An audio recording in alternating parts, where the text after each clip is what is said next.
afternoon. We may begin. Good afternoon, members and officials. Thank you very much for joining us here this afternoon.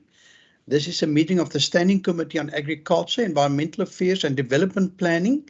And today is Tuesday, the 24th of May, 2022. It's just gone 1 o'clock and we are meeting virtually with particularly 2 agenda items today. The first one is the briefing by the Department of Environmental Affairs and Development Planning on the growth potential of towns in the Western Cape. And then we also have a briefing later on by the National Department of Agriculture, Land Reform and Rural Development on the Sectional Titles Amendment Bill. I recognize a number of members that have already joined. And a warm welcome to you all. I recognize the Honourable Beverly Schaefer, who is standing in for Mr. Gillian Bosman, who is currently abroad. The Honourable Marais, thank you very much for joining us, as well as the Honourable Maran and the Honourable August. I've also learned that the Honourable America will be joining us. He's currently on the road, but I expect him to join us soon. So we are quorate, and therefore, honourable members, I would like to really extend a warm welcome and say thank you for joining us. If I may say so, I think we tend to concentrate on the Department of Agriculture, and then when it comes to the Department of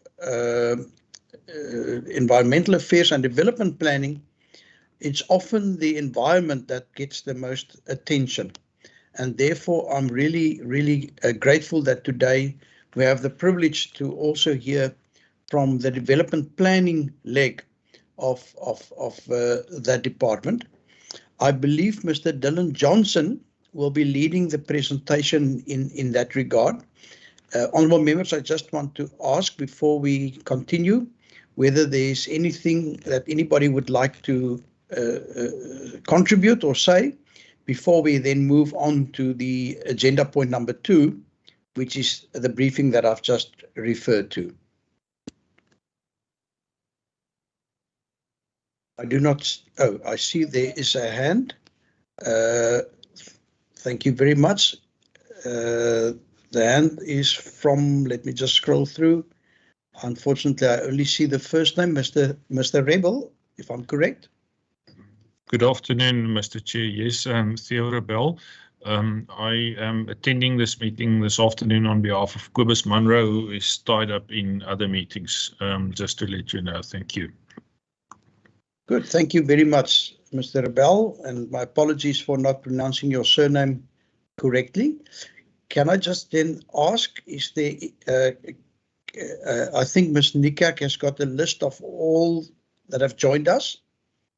And if it's fine, I'm going then to ask that Mr. Johnson please beam up the presentation and introduce himself. Thank you.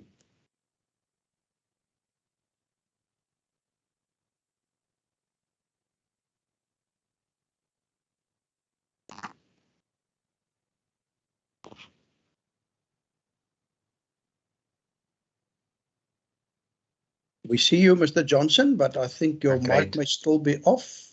I've just put it on. I hope you can hear me. We hear you. Thank you and most welcome. Thank you. Thanks for that warm welcome. Good afternoon, colleagues, and thank you for the opportunity to present to you today. I'll be presenting on the growth potential study, as previously mentioned. I'm just going to try and load the presentation quickly.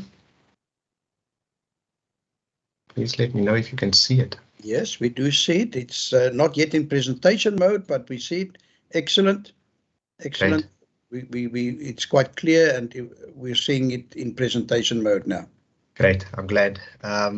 So yes, my name is Dylan Johnston, and I'm joined today by my colleagues Rivka Samai, and Helena Jacobs. We work for the Intelligence Management and Research Unit at the Department of Environmental Affairs and Development Planning. I think I'm going to switch off my camera if that's okay, and I'll to save bandwidth and follow the presentation that way. So yeah, let's get straight into the presentation then. Please proceed. So just broadly, the structure that the presentation will follow is to sort of describe what the growth potential study is, where we should invest and prioritize growth or support for growth, and then a bit of a differentiated approach to investment. Then how the GPS actually measures growth potential, and then sort of into some of the findings and application of the product and a brief description of the way forward and the history of the research. I hope that the presentation sort of follows a logical order, but we'll go through it as we get along, I guess.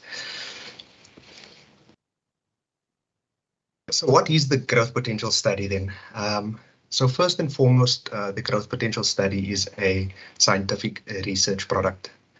This means that it is sort of a systematic investigation or examination of the area of focus, and the area of focus in this instance being economic development, to bring sort of new information to light or to generate new thinking and understanding to inform both policy and practice.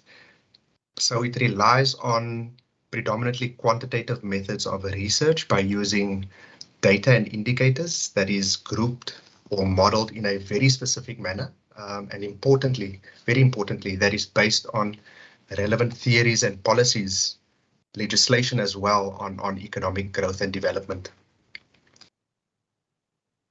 So the findings and evidence of the study, which shows settlements and municipalities in the Western Cape, which shows which settlements and municipalities in the Western Cape have highest growth potential and socio-economic need. In other words, the study determines which areas are most likely to transform investment in the form of projects and programs into economic growth based on a set of criteria, and I'll describe this set of criteria later in the presentation. Just to say that this investment can be public or private investment. It's not sort of distinct. There's no distinction made in the study.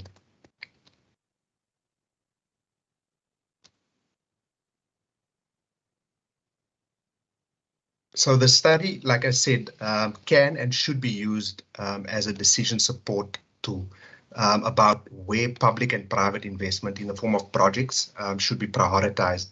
And importantly, the nature of this investment, that is where, what investment should be prioritized. It is a commonly held theory that economic growth in settlements and municipalities is often driven by public and private investment, but where in space should we be prioritizing investment to have the greatest impact on society? Should this investment be in rural areas where deprivation and human need is generally higher, or should we be focusing our investment in buzzing urban centers where the majority of our residents live, for example? Should we be investing in areas with high unemployment, or perhaps in those areas that are lagging with little sort of commercial activity to them?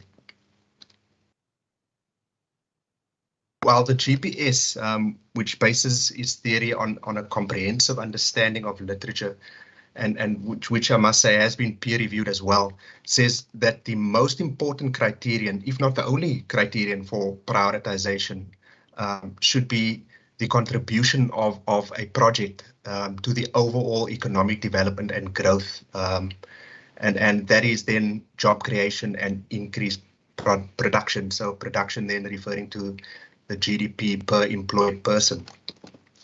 The rationale for this argument is that a project that is economically most viable is also likely to be the one that will make the greatest contribution to the betterment of society. So the suggestion is that policies that are based on giving priority to an area because of its prior conditions, and by prior conditions I mean because it's rural perhaps, or because it has high unemployment, are misplaced and perhaps even misguided in this instance. So with this said, this does not imply that we should not have specific investment interventions elsewhere.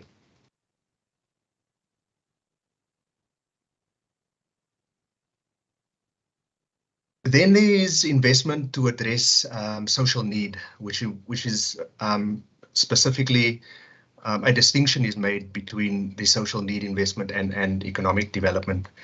These are specifically informed by prior conditions, which is sort of contrary to what I've just presented in the previous slide.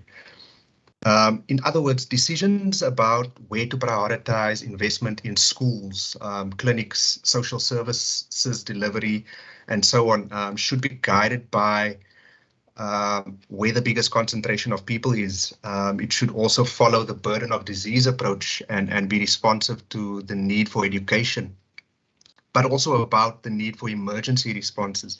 And importantly, human rights and risk responsiveness as well. So in other words, it should follow the rules, the approach of follow the rules. I've added this slide and this picture as an example of investment for social need. This is a picture of a COVID-19 field hospital that was provided as a response or to address the need for health provision, and specifically beds for individuals that needed hospitalization as a result of contracting COVID-19.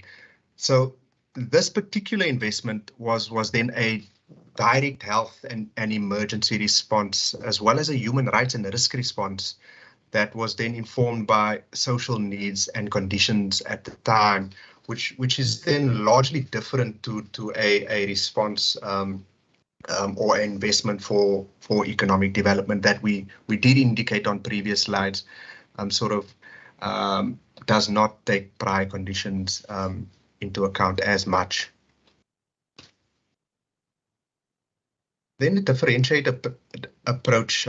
So based on the previous slides, we know that the GPS believes that we should prioritize investments then in areas that have highest economic development and growth potential and highest socioeconomic need as well. I think we've made that two distinctions. But again, this doesn't mean that we should ignore opportunities and challenges elsewhere. And that's, I guess, what the differentiated approach refers to in this instance. It is important to understand and acknowledge that the role and purpose of a region in the greater system. And I say current because this is not a static system. Regions are continuously transforming and changing, and can transform for the better if they are able to unlock their potential and the unique potential by focusing on their opportunities and acknowledging their sort of challenges. The OECD report of 2009, which sort of forms the basis of a lot of the thinking of the GPS, says that opportunities for growth and in this instance economic growth exists in all regions and should be promoted in all regions. Regions should promote their own growth by mobilizing their local assets and resources to capitalize on their competitive advantages, rather than depending on national transfers and subsidies to help them grow. So just to have a quick look and trying to understand how to unlock opportunities for growth in different regions, it's probably useful to have a look at the different economic growth trends that exist in the province.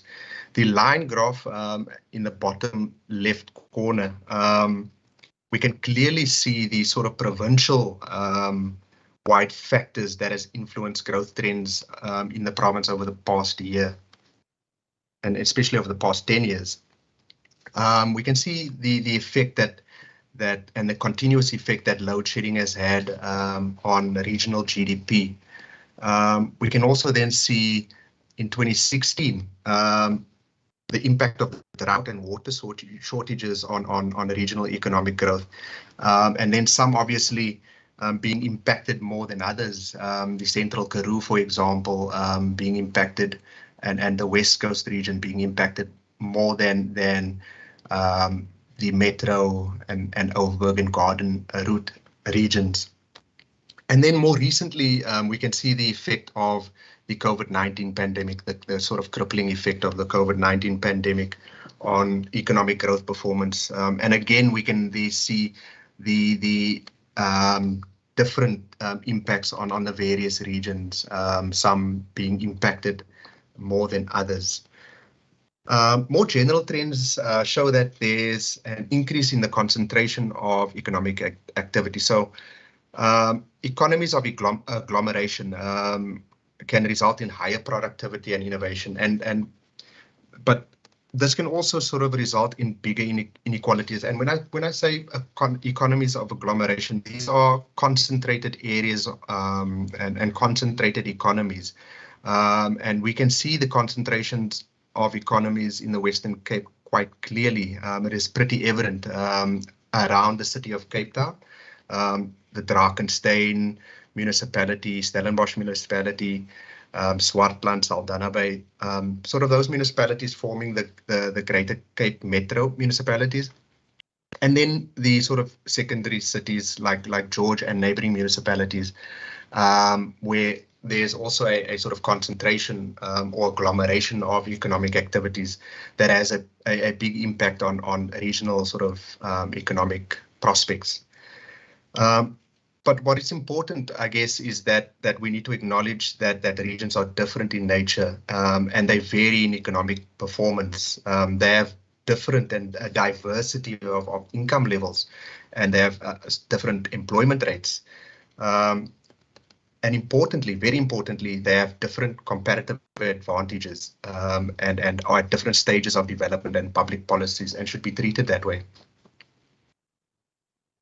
I think this is a pretty interesting slide that speaks to the general factors that influence economic growth, and that should guide investment in all areas. So we are speaking about prioritization with the GPS, but this is sort of a more generalized approach that could speak to that differentiated investment. So what are the general factors that influence economic growth? Firstly, a region's capacity to adapt to technological change and the ability to innovate is critical for economic growth. So innovation requires a sort of introspection, definitely a willingness to change, and then you need to take action and follow through on plans and embrace risk. I think that's an important factor. Innovation also sort of requires then assembling the right team and skill set, building the right institutional and management system, and a courageous leadership is needed for innovation. Then growth also depends on developing a high quality population and a well-functioning labor market, which is also dependent on a good working age population. In this regard, I think quality over quantity reigns, and what I mean by that is that areas of high population don't necessarily grow quicker than those with lower population. It is about the quality of that particular labor force that sort of is the bigger determinant. And then the last sort of two bubbles at the end is about being well connected to global markets and having a sort of adequate business environment and infrastructure system. And we say adequate. Why I say adequate? Because I think the GPS and supporting research sort of dismisses the notion that infrastructure alone drives economic development. I think these factors that I've I've put on this particular slide speaks to the various other factors that need to be in place to drive economic growth in a particular region.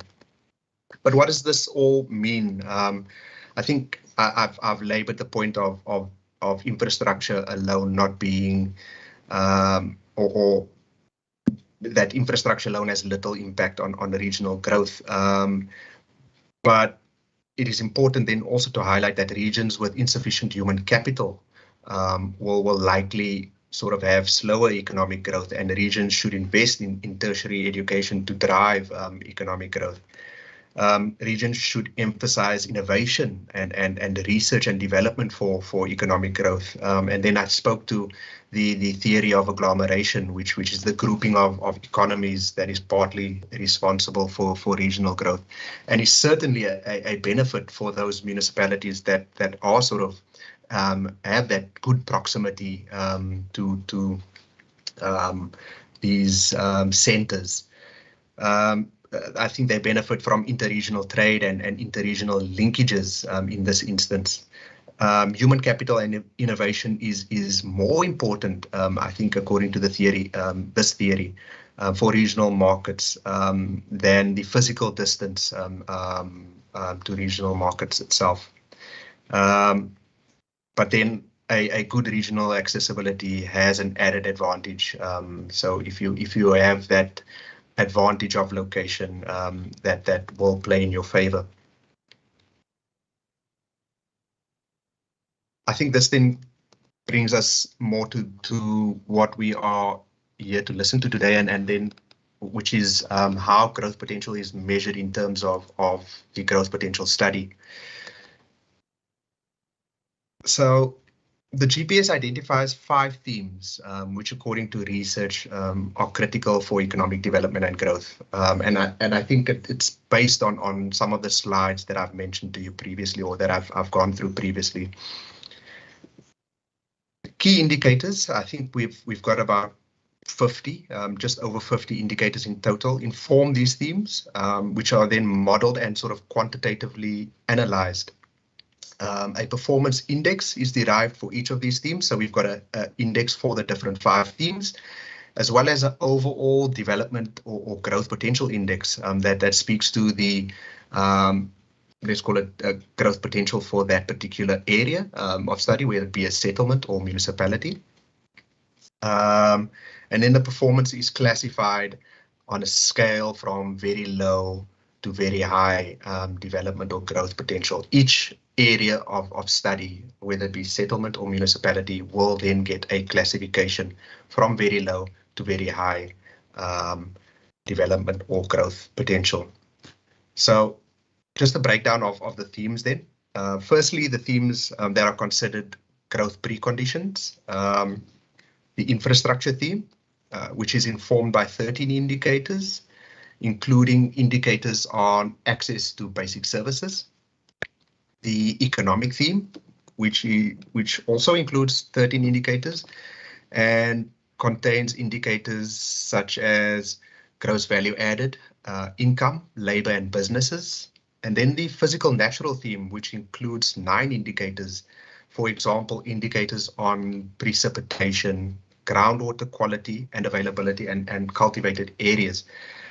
Then the themes that are that measure innovation potential, and these are the institutional theme, informed by 10 indicators, including indicators on, for example, crime, audit outcomes, and management experience, and so forth.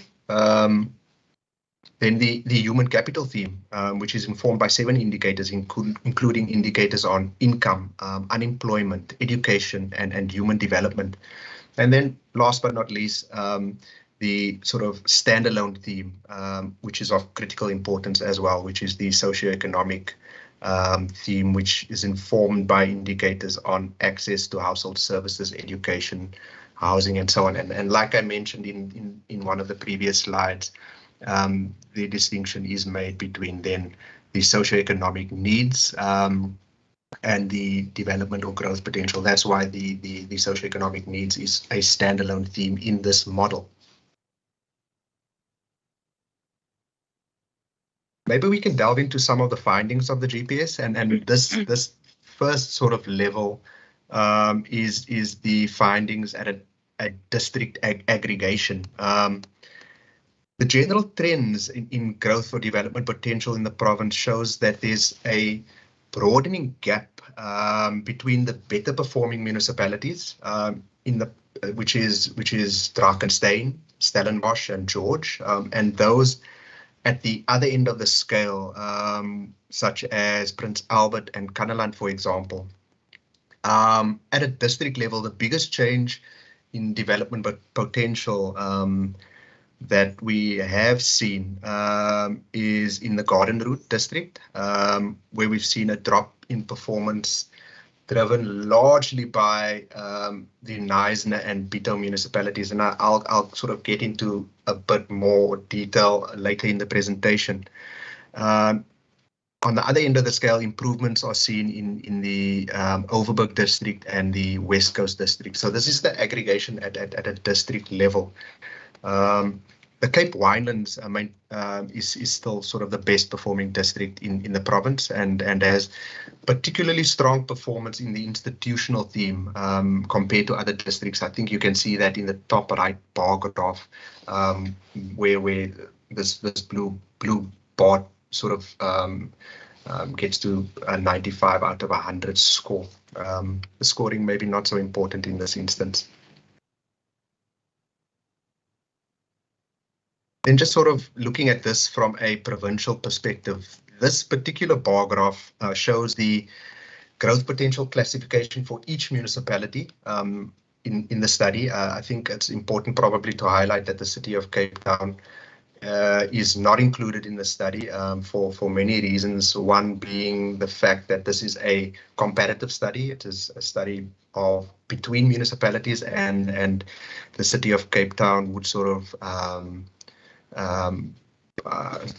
cause that the results be, because the city is a metro, the results would sort of be skewed, for a lack of a better word. The red and the green arrows shows the trends and movements between GPS 2018 and GPS 2013, and I'll later in the presentation explain what I mean by GPS 2018 and GPS 2013.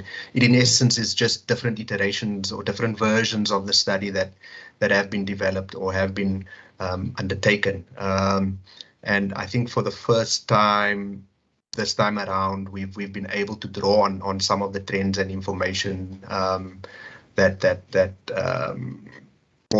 particularly the trends between municipalities, which has been pretty insightful. We can see from this particular bar graph then that municipalities like Theewaterskloof and the Overstrand, Bergrivier over here, and Matsikama, Witzenberg, and Laingsburg have all seen sort of increases in their growth potential outlooks. Theewaterskloof and Overstrand moving from high growth potential municipalities in GPS 2013 now becoming very high growth potential municipalities. Bergrivier, for example, moving from medium to high growth potential. Matsikama on the other end, moving from low to medium. And then a very interesting case is the Witzenberg case, which moved from a very low municipality, growth potential municipality, so it would have been in this red classification in GPS 2013, to a medium growth municipality in GPS 2018. It is the only municipality in the province to have seen that sort of step change. In other words, to have skipped, if you want to call it that, a classification moving from very low to medium. And then sort of, if we look at the other end of the scale, the municipalities that have seen sort of a drop in growth potential outlook, we see that in only two municipalities from GPS 2013 to 2018, and that is the Knysna municipality, which moved from very high growth from a very high growth potential municipality to a high growth municipality, and Pito, which moved from a high growth municipality to a medium growth municipality, and that sort of, like I said in one of the previous slides, has driven that trend of the garden route, which has dropped quite significantly in terms of the district-wide aggregation. So according to the GPS, the primary components for growth in rural regions are then productivity. In other words, how productive your labor force is. Then also an important factor is the size of that labor force. And a big threat to rural economic growth performance is then the outmigration factor. I think we're seeing that quite clearly as well. For urban regions, on the other hand, the sort of components are, again, a good functioning and productive labor force. Importantly, a quality and skillful population. And then we do see the sort of dividends or demographic dividends at play as well. So looking at this spatially, then we can clearly see the economies of agglomeration. The very high growth municipalities are those spatially located around the city of Cape Town, that being Drakensberg, Stellenbosch, Theewaterskloof and Overstrand. And then George and Mossel Bay, George being that secondary city, and Mossel Bay then relying on that agglomeration of activities. I think then Knysna and Pito, the two municipalities that have dropped, there are obviously certain factors at play that has caused these municipalities to drop, and I think we'll get into an example of that as well. But that reliance on the agglomeration of activities alone clearly not enough for them to maintain that very high growth potential status, if you want to call it that. And then you can see as we move further away from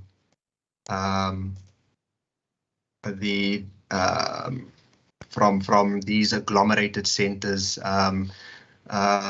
the growth potential sort of changes quite a bit. You'll see the higher growth and then further spatially the lower growth, very low growth municipalities, Kannaland, Prince Albert, and oops, sorry about that. I'll just go back to the previous slide. Municipalities maybe not benefiting from that economies of agglomeration. I think another interesting sort of picture, if I can bring back the there we go. I think there was something wrong with the links.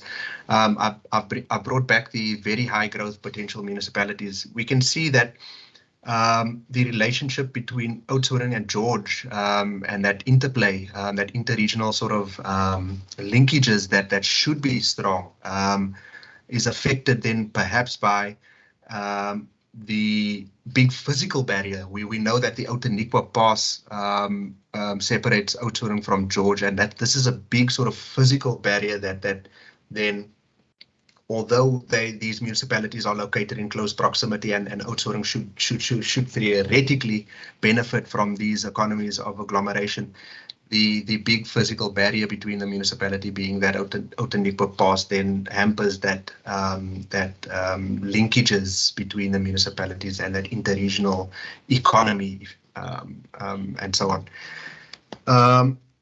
Then I think I'm going to go through a couple of municipalities to look at their particular trends. I think this will be particularly interesting. I think I'm going to go to Theewaterskloof and have a look at what's happening there. We can see that in Theewaterskloof, like I said, it moved from, in GPS 2013, from a high growth potential municipality to a very high growth municipality, and it is currently ranked 4th of the 24 municipalities, then obviously excluding the city of Cape Town and the 5 districts. So it is 4th in the ranking for the municipalities in the province, and we've added a relation to average, so its performance is above average. Keep in mind this is a comparative study, so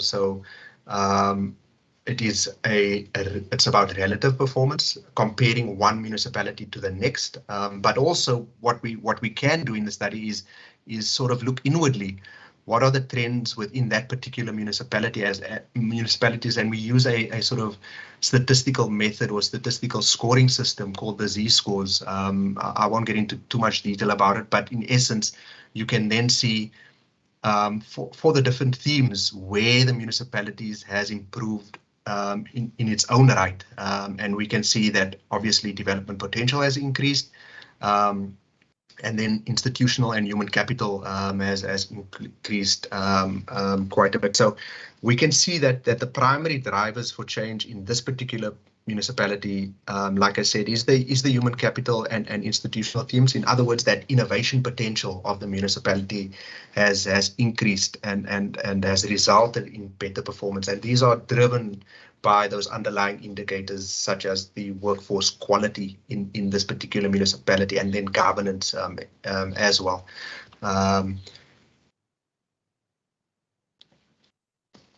Then I think I mentioned Witzenberg as another interesting case, being that one municipality that has had that sort of step change. And again, we can see based on the indicators, I'll try and move this to a different spot, maybe over there. Again, we can see the sort of performance of the human capital and institutional themes. Again, those innovation potential factors, workforce, governance at play. Although the municipality remains below average in relation to others in almost all themes, it has had quite a big improvement in these two themes particularly, and that's sort of driven the change from a very low municipality to a very low growth potential municipality to a medium growth potential municipality. It still remains 18th in terms of ranking. And also then below average in relation to other municipalities. We can see clearly then the significant sort of improvement in the institutional theme, which is then the ability to govern. I think I'll go through maybe Knysna and Kannaland as two municipalities on the other end of the scale. Knysna being one that has dropped in performance slightly, and we can maybe have a look at what those factors are there. Gerard here, sorry to... Yes, Gerard. First person, I just want to check with Dylan in terms of time and slides available. Some, because I we'll. How many slides to go still? I'll be very brief, Gerard. I'll keep it to under 5 minutes, if that's okay. Right, no, that's fine. I think you've got about 7 minutes. That will give us half an hour for questions and answers. Okay, great. I'll finish off then. Good. Thank you.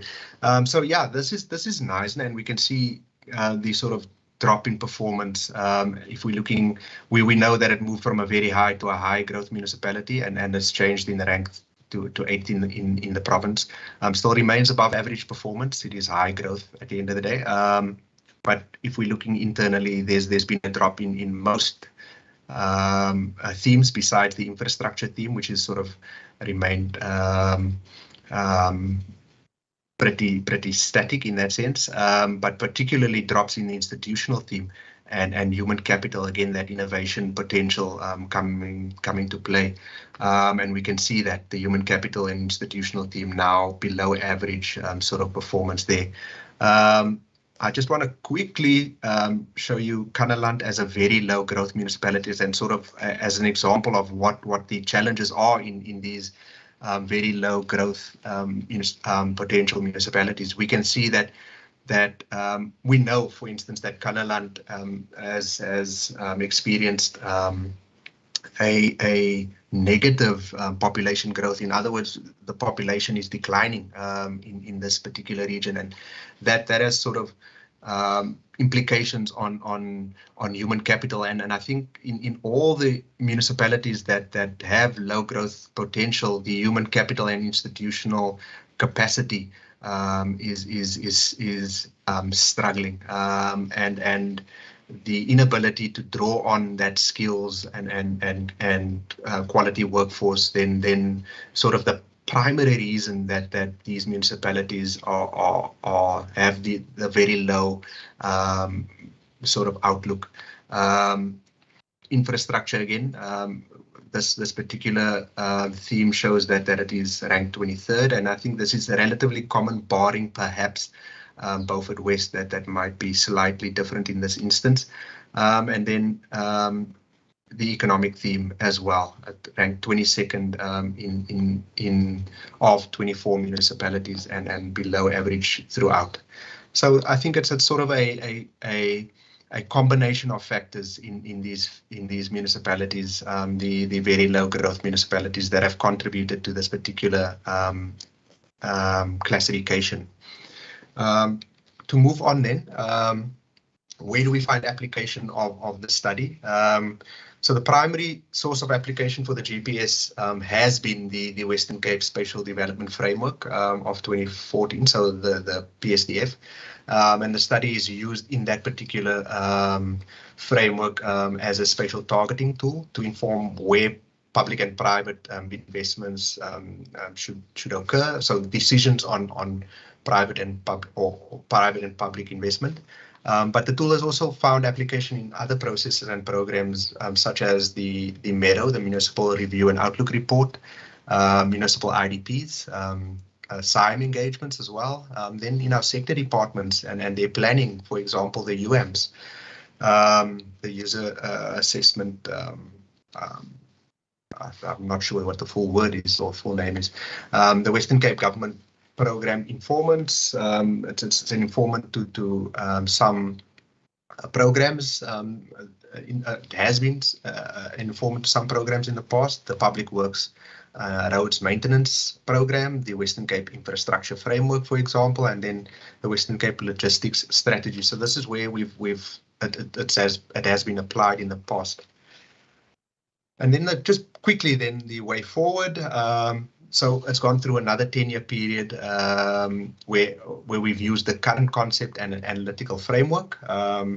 It is therefore important that we update the GPS with settlement level data. The current 2018 version is only at municipal level, where previous versions were conducted at settlement level as well.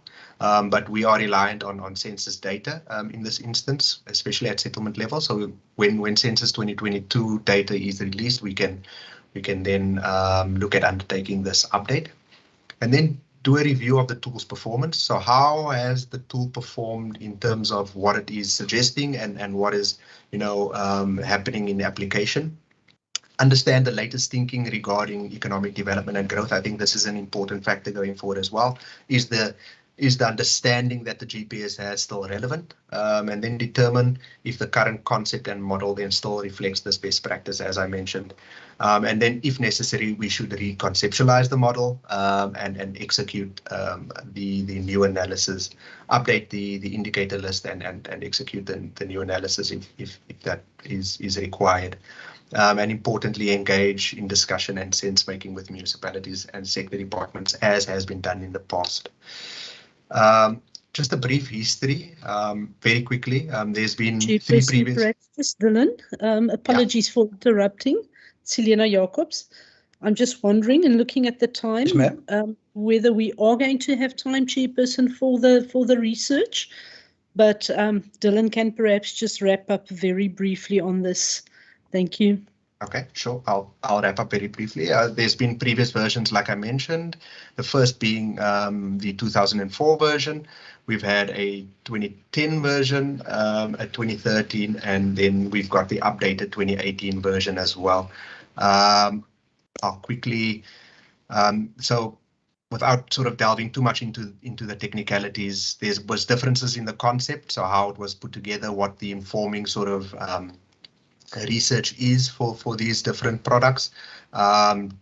definitely differences in the level of analysis. So the newest version, like I said, only having analysis at municipal level, and we'd like to move that to settlement level as well. And then the indicators and indexes used during the different versions has been different as well. The first one having as many as 83 indicators and the latest 54.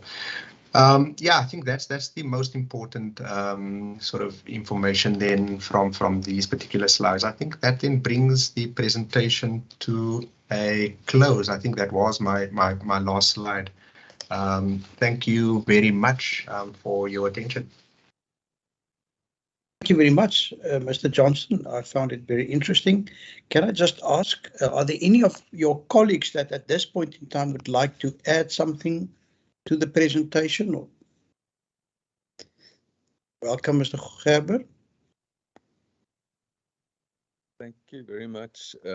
Yeah, we really wanted to give the time to Dylan to present and share, but just from the department side, we wanted to thank the committee for this opportunity.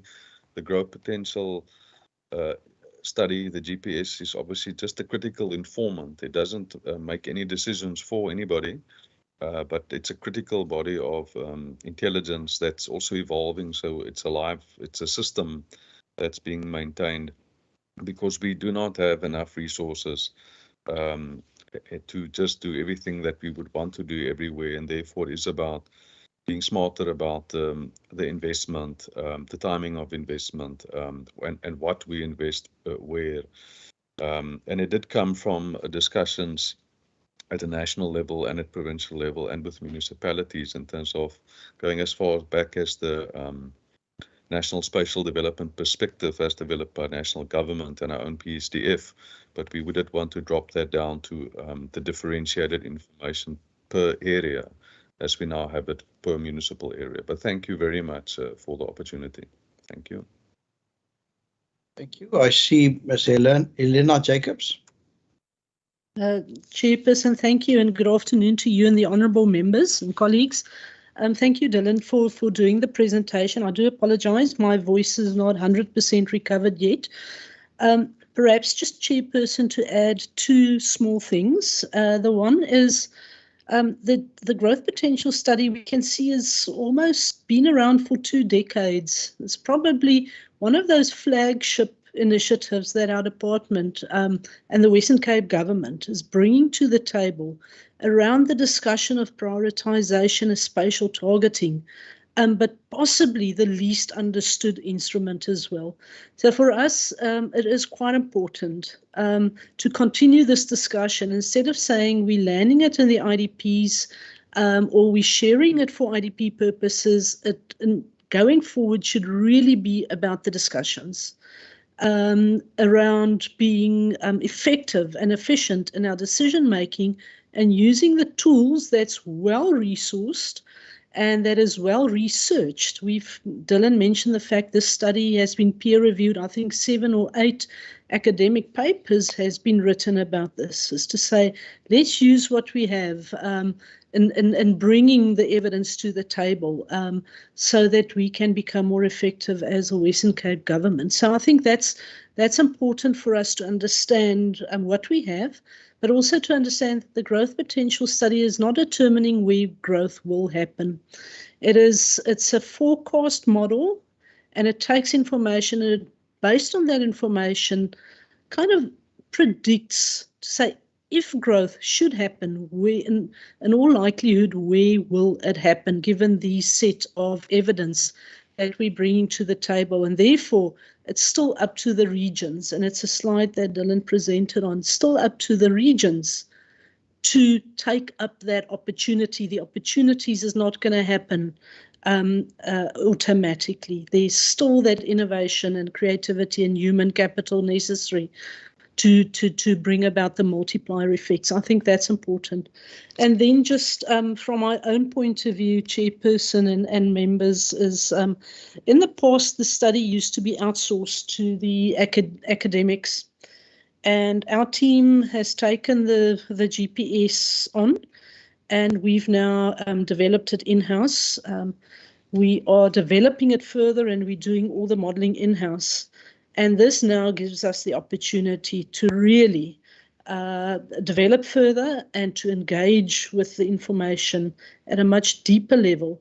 And therefore, it is important, again, the point that I've made, to use the tools that we have, and rather than develop it further and identify the opportunities where we can fill gaps to assist the Western Cape government in bringing a more effective service to the table. In that infrastructure discussions, to say it's one of those relevant considerations, the point that HOD Gerard made in those discussions. So we're looking forward to the discussions, but also in taking the GPS further and out into the municipalities to further discuss. We've tested it, and the results against Swartland, Stellenbosch and Drakensberg. We've been to Bergrivier, we've been to Witzenberg, to calibrate, and there's credibility, which is, of course, very important for us to say it's not just theory. We've been to those municipalities, we've met with those mancos and those excos, and therefore we believe this is a credible product to engage on going forward.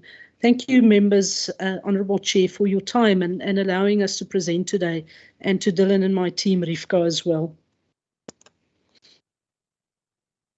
Thank you very much. Thank you for those additional inputs. I trust you will be lowering your hand. Thank you to Mr. Gerber for doing that as well. Honourable members, it's now over to you for questions, inputs. I recognise the Honourable Schaefer. Thank you very much, Chair. I think if it's okay if I keep my my video off. So I think it's absolutely a very interesting study, and very good to hear from Ms. Jacobs that the actual study is now in-house.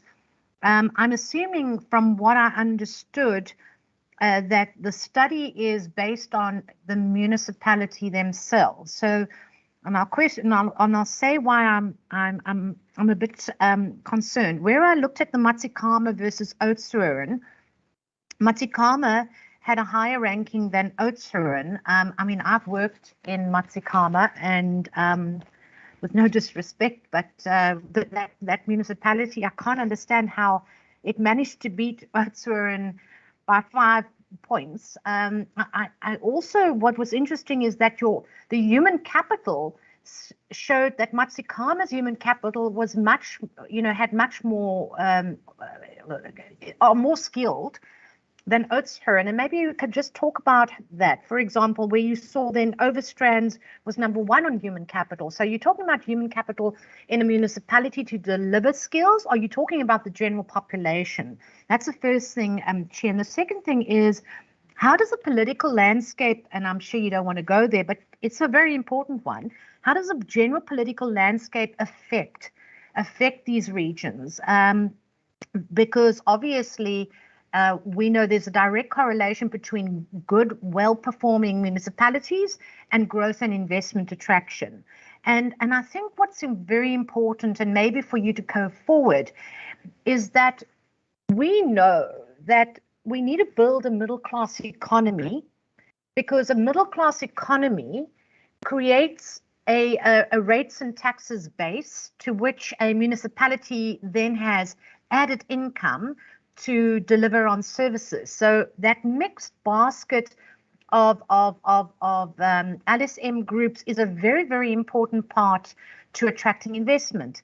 I mean, we can see that particularly in the Drakensberg municipality. And then lastly, Chair, I think what would be very, very important, because things have changed so dramatically and our middle-class economy has been devastated and decimated across South Africa, across the world in general, a post-pandemic study would really need to be done as soon as possible, because the 2018 scenario, I don't believe, is as realistic now as it was then. Thank you very much, Chair. Very much, Honourable Schaefer, and I trust that Mr. Johnson and his colleagues are making notes of these questions. Honourable Marais, and then after him, Honourable Maran. Thank you so much. Look, to be quite honest, it was a lengthy briefing, but basically we all knew that. We knew what the situation is in the rural areas versus what happens in the metro. That is, it's history. It's all over us. We can see it every day. I was looking for more answers than questions and statements. Of course, it's easy to start the Stellenboschers and those areas are doing well, but we got to face the facts. Economy grows where there's profits to be made, and businesses see their way clear of creating jobs there, improving the quality of their business by employing better qualified people and having more skilled people employed, fully trained and making profits. Business is not a social basket.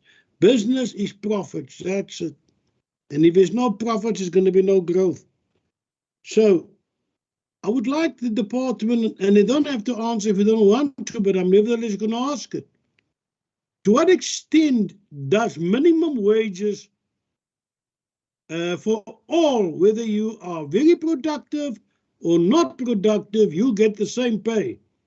Whether if you're a worker, it doesn't matter how much you produce in terms of being profitable, you get the same salary as a man who worked his ass off and is very productive, because there's a minimum wage that is attached to the man's job and not to his output. To what extent does that make it much more difficult for businesses to survive, whether it's a farmer or whether it's retailers in the rural areas who struggle now there, and they rather move to the cities, these businesses. Spraat van die ontvolking. People are moving away from those areas where the profit margins is low. To what extent does creeping socialism is destroying the economy of the Western Cape, especially the rural areas? And what should we do about it? Because if we cannot make the businesses profitable, they move to areas where they can be more profitable. And I would like to know that what do you mean when you say productivity is the main regional factor for growth in rural areas? Because productivity is the ratio between output volume and input volume. More input, which means you must employ more people who's less skilled perhaps, pay them the same salaries, and labor is expensive, and so is everything else like electricity. And output is what you can gain in terms of profits.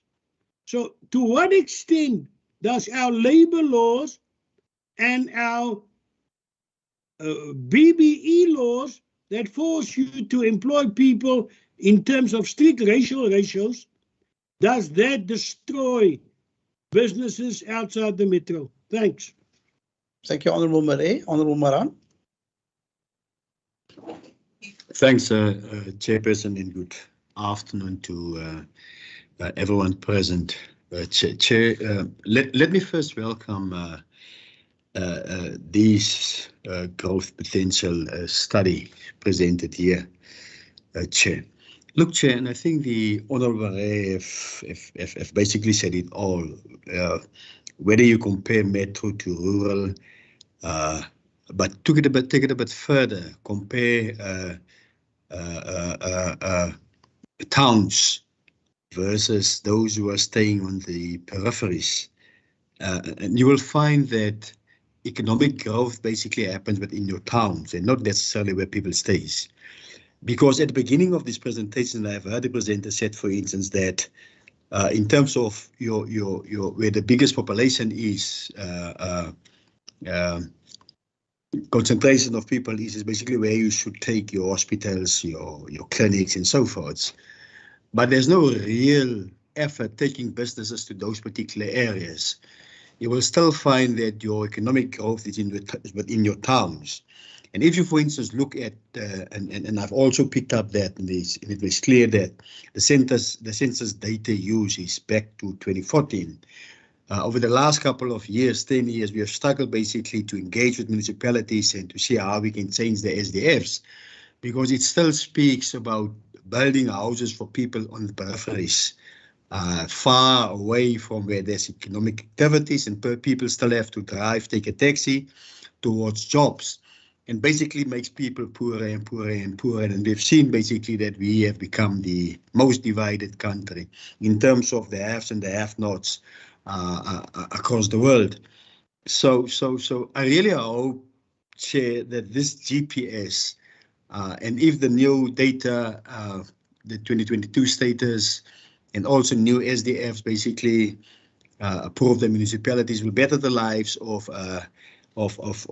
our people. So the point, but what I basically want to make, Chair, is that we have not seen real economic growth within our rural communities, township economies. We have not seen that growth in our communities. And as I've said, basically, it's in your towns. And I have, for instance, the experience during COVID, and where there's a McDonald's basically in town, and are not identified as essential services. Some restaurants at some stage were allowed basically to deliver food. And McDonald's, for instance, in Worcester, have delivered food basically within town. And when there was a request to deliver, for instance, in your rural towns like the Dorings, the Rosenville, but especially Temba, who was 5 kilometers away from town, it was said it is too dangerous to go into that particular area, and therefore pizzas could not be delivered. So there's no real attempt to develop, for instance, those particular areas. There's no real effort to take those type of businesses to that particular area. And what I understand now is this GPS, the growth potential strategy, is basically the tool that indicates where there will be potential economic activities, potential growth, and so forth, meaning that our areas has not been identified as areas where economic activities, economic growth will happen within the next few years. Thanks. Thank you, Honourable Maran. I trust you will also lower your hand. Thank you. And then just from my side, and I want to link on to what some of my colleagues have said, if you determine some of those indicators, I'm particularly interested, why would a municipality like Knysna have been found to move backwards? Has it to do with things like the fires? Has it to do with other factors, particularly when you talk about the physical environment? How could that have changed so much from the one study to the next? And then secondly, I think some of my colleagues, and I think the Honourable Maran also has just referred to it, in terms of our country's constitution, we need to move towards a more equal society. And yet it seems to me as if all indications are that, there where growth is, prosperity will grow further and faster than where there's low growth potential. So the question is, to what extent can government, and should government, then still work towards trying to encourage or build the potential, expand the potential in those towns or those municipalities where the potential is currently identified as being low? And lastly, I was just wondering, Beaufort West, I've often used Beaufort West and said Beaufort West has already got problems with water, potable water. Must we invest in Beaufort West to try and further economic growth, or must we rather invest in towns where we have less of a concern about water supply? And lastly, to what extent is this data used by provincial and perhaps even national treasury in determining priorities for the creation of infrastructure, etc. Can I get an indication? It seems to me Ms. Elena Jacobs is going to respond first. Perhaps if you could then, after that, if you believe there are certain areas where some of your colleagues might be better positioned, you're welcome to then hand the baton over to them. Thank you. Thank you, Chairperson and honourable members. Thank you for those questions. I am sure that Dylan will also assist and for instance, looking at some nice details. I can speak to Beaufort West, for instance, but we'll tackle the questions one by one, and then HOD Gerard is more than welcome as well. I think just honourable member Schaefer, I think what's important to understand about the city is we're not talking about absolute growth. We're talking about comparative growth. And you've picked up on that point and say, how can Masikama be better than Oudtshoorn or vice versa? The question is on specifically human capital, and Dylan can speak to the details. It's a combination of the population and their skills and the quality of that labour force, and a combination of the institutional capacity in that municipality. And that is then, in general, both the municipalities' structures and capacities, as well as then their ability to also partner, because it also then looks at, for instance, what are those business conditions overall in those specific municipalities. But importantly is we acknowledge it's a 2018 baseline versus the 2013 baseline, and fully agree with you that we need to update the study as soon as possible post-COVID.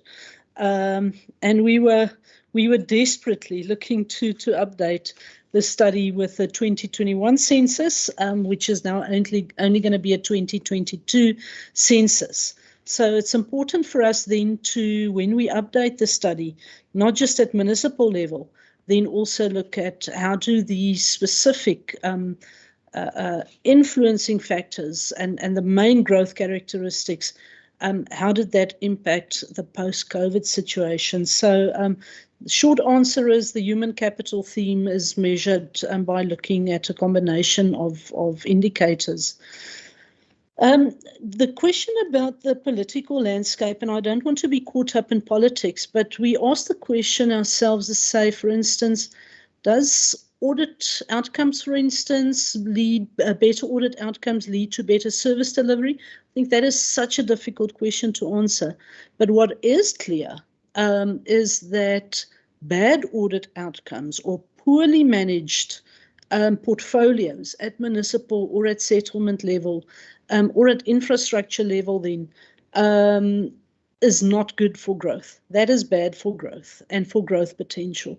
So the converse is actually more true than trying to say good audit outcomes or will automatically, for instance, lead, and well-managed portfolios will automatically lead to better growth prospects or outcomes. Therefore, it is so important for us, and it links to the chairperson's question, so important for us to understand the management capacities that there are, and in terms of influencing the governance strategies that needs to follow when it comes to growth potential. And also for us to understand that what the growth potential study is saying is it's not saying growth will occur, and that because there is poor management, whatever the indicators are saying, or poorer than the neighbours, that growth will not happen in that town. It's purely a model, one of the models that we look at in terms of our decision making to inform our strategy and to form our specific actions in that municipality. So it's important to understand it's not instructive. It's there to start the debate. It's there to say where are the gaps. It's there to say where can we make improvements.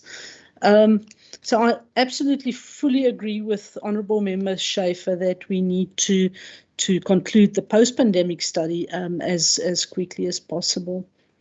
With regards to Honourable Member Moran's question on economic Lena, growth, we- yes, Gerard, HOD Gerard. We had the post-pandemic study have been done. It's called the economic diagnostic. Yeah. That's been done by coordinated by Economic Development and Tourism. And we're trying to settle that diagnostic by the end of this month. It's merely a diagnostic and it does have its limitations. So I also get why Elena is not saying it's yet done, but at least we have that diagnostic that's been done over the last 2-3 months. But that's merely to inform the economic development strategy for the Western Cape government, for the municipalities. And the growth potential study, is part of that body of knowledge that will now, with this updated study, inform all those strategies. And that's really at the heart of many of the questions that we've been asked, because these are merely informants. The fact that we can show what is happening, it also shows you can over time now see what is in fact needed for growth, because you can now see what happened and in what position, what the impact that have over time from the one study to the next on the potential and what actually happened in an area. But critical questions. But Helena, please proceed. There was a number of questions. I'm also conscious of the time. Thanks.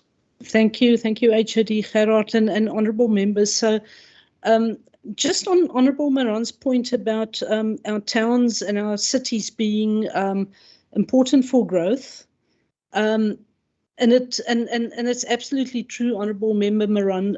Our towns and cities are the engines of growth, and therefore the importance of this growth potential study and the importance for us to also then update the study to look at the settlement level enablers for economic growth so that it can inform our strategy going forward in terms of identifying what type of infrastructure or what type of management or what type of oversight interventions is required to assist and to support our municipalities and our settlements to become economic and viable units in their own rights instead of just being dormitory towns. And the last question that I'm going to respond to is to the question of Honourable Chairperson with regards to Beaufort West and whether we should keep on investing in Beaufort West. I think it's an important point again that comes out of the study is to say the study is not telling us where we should not invest. It's telling us that if we invest, we are in all likelihood will be able to achieve bigger returns if we invest in certain areas in very specific different types of investments. But it's not telling us to stop investment in towns. If there is a problem with service delivery, the strategy should be address the problem with service delivery.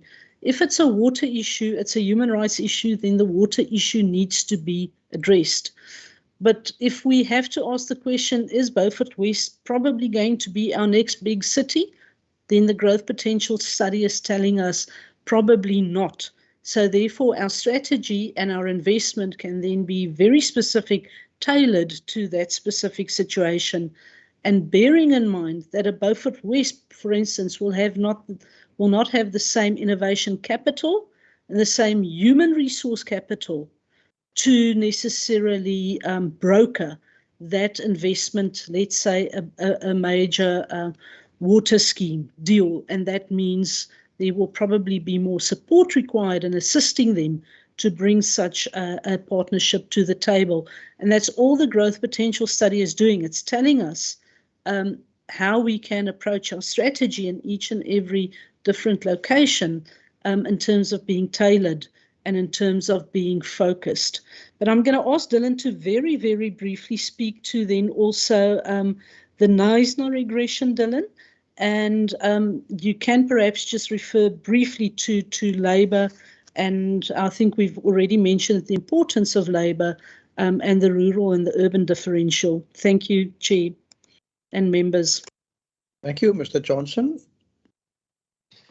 Thank you very much, Chair. And I'd just like to say that I really enjoyed the questions, or I thought they were really relevant. And when engaging on the research myself a few years back, it's sort of the questions that I had of the research as well, and the way it's portrayed is most importantly, I think, portraying the classifications in itself is useful to a certain extent. But I think more importantly it's important to display the indicators that lives behind these particular classifications, because the classifications in itself can be misconstrued and misunderstood. I think Elena mentioned the fact that in the past the study might have been used in a manner that was not intended, and so the questions on the particular movements in the different categories are extremely important and useful. And when we sort of produced the recent products, we decided to expose the indicators that sort of informs the various themes, because it's important for municipalities and government as a whole to understand, where these broad classifications come from. So to answer the question, perhaps on the sort of distinction between Matsikama and Oudtshoorn, the 1, 2, 3, 4, 5, 6, 7 indicators that inform the human capital theme are, for example, the average per capita income, the change in economic empowerment, unemployment, HDI, matric pass rate, and then the workforce, the 20 to 65-year-olds with at least grade 12. So then that's speaking to the sort of the quality of that workforce and the education, especially. And then the ratio of non-economically active to economically active population. And Honourable Schaefer is correct that, I mean, there would be concerns that why is Oudtshoorn perhaps performing worse than Matsikama. But if we look at the data, for example, you can see that Oudtshoorn, for the workforce itself, that 20 to 65-year-olds with at least grade 12, it outperforms Matsikama slightly, not by much, but slightly. I think Oudtshoorn's at 20.85%, whereas Matsikama's at 19%. But I think the sort of most important factors in that instance is the unemployment rate in Oudtshoorn that is considerably higher, or at that particular measuring point, which was 2016, it was considerably higher than Matsikama, being at 26% compared to Matsikama then that was at 12%. So those are the specific sort of indicators, and then there are others that we can go through, but the very important that we interrogate the indicators itself when it comes to the GPS and its performance. I'm thinking then with the Knysna example, I'll just quickly go to the dashboard. Speaking to the Knysna example, so for Knysna, maybe I should share my screen very briefly. I won't be too long. We can see that there was sort of a regression in all themes, the orange then being the GPS for 2018 and 2013 being the blue. But there was particular sort of regression or problems over the time 2013 to 2018 in this institutional theme. So that is the sort of main reason that we're seeing a dip in performance in this particular municipality. The infrastructure in Knysna has remained pretty steady. So too the economic factors. But the institutional sort of factors are sort of most likely to be driving the regression in performance, or the backward step in performance, and then changing that outlook for this particular municipality. I think Elena spoke to the Beaufort West example, but I can go through any of the others if needs be. Thank you very much, Chair. Thank you, Mr. Johnston. Thank you, Mr. Johnston. Can I just, the Honourable Marais posed a question regarding the effect that minimum wages may have. Would you like to perhaps just respond, or do you believe you're not in a position to respond? Chairperson, it's Elena. I see HRD Gerard wants to respond as well. I think to a large extent, it lies within those principles that Dylan presented on, and that's that urban-rural differential, and the importance for us to understand what these policy impacts, what the impacts of policy have, for instance, on the rural versus the urban's ability to absorb. For instance, these, I don't want to call it shocks, because we know where minimum wages come from, and it's a living wage, and it's a very important aspect. But the rural municipalities and our rural economies have less ability to absorb these additional pressures, or then absorb, let's call it an additional cost, on the one hand, from an economic point of view. But we've said in the model, and we didn't present on that, there is a socio-economic module to the growth potential study as well. And therefore, if we look at development and growth potential, the socio-economic aspects are equally important for us to consider in a balanced view. And therefore, whilst on the economic side there may be pressure in terms of affordability in the rural, but from a socio-economic point of view, it's an exceptionally important intervention, and therefore we will have to take a sustainable view on this, an holistic view. I don't want to comment, and I cannot comment on minimum wages from a political point of view, but purely from the ability of the rural versus the urban to absorb that impact is different. But the socio-economic responses are equally important, specifically from a rural economy point of view, because the rural have less ability to necessarily declare a dividend on the economy, and therefore there will be more reliance on a government intervention from a socio-economic point of view. I trust that gives an indication of how the GPS also looks holistically at the entire basket, not just purely just at the narrow economics. Thank you, Chair.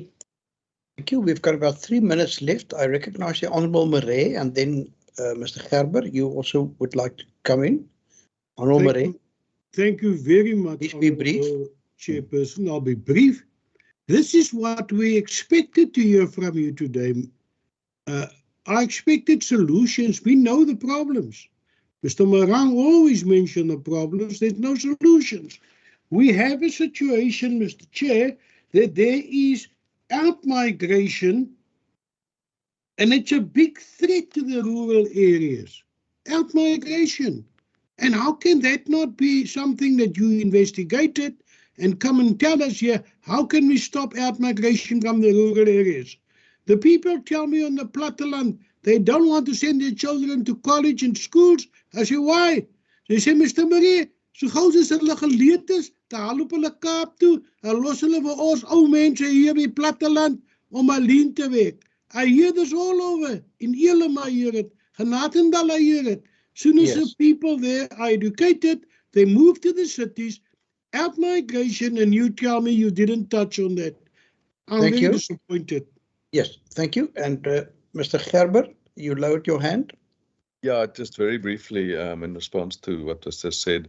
Thank you very much for that. This was just a presentation on the growth potential study, not on all the work that we're doing. So there's specific research that we're busy doing with others in terms of rapid urbanization, migration, everything else. I think 300 things that we're busy looking at in terms of indicators. And then a lot of that's going into the work on the economic development strategy for the Western Cape, but then also what will go into the economic development strategy of each municipality. And of course, the councils determine the municipal policy, province determines its policy, but we're working together, the things will be aligned. And absolutely, these are just informants. This is not the strategy. And we fully agree with the honourable members that where's the strategy? What are we doing about the findings of all of this information? Thank you very much. And the last word from Honourable Marang. Thanks, thanks, Chair.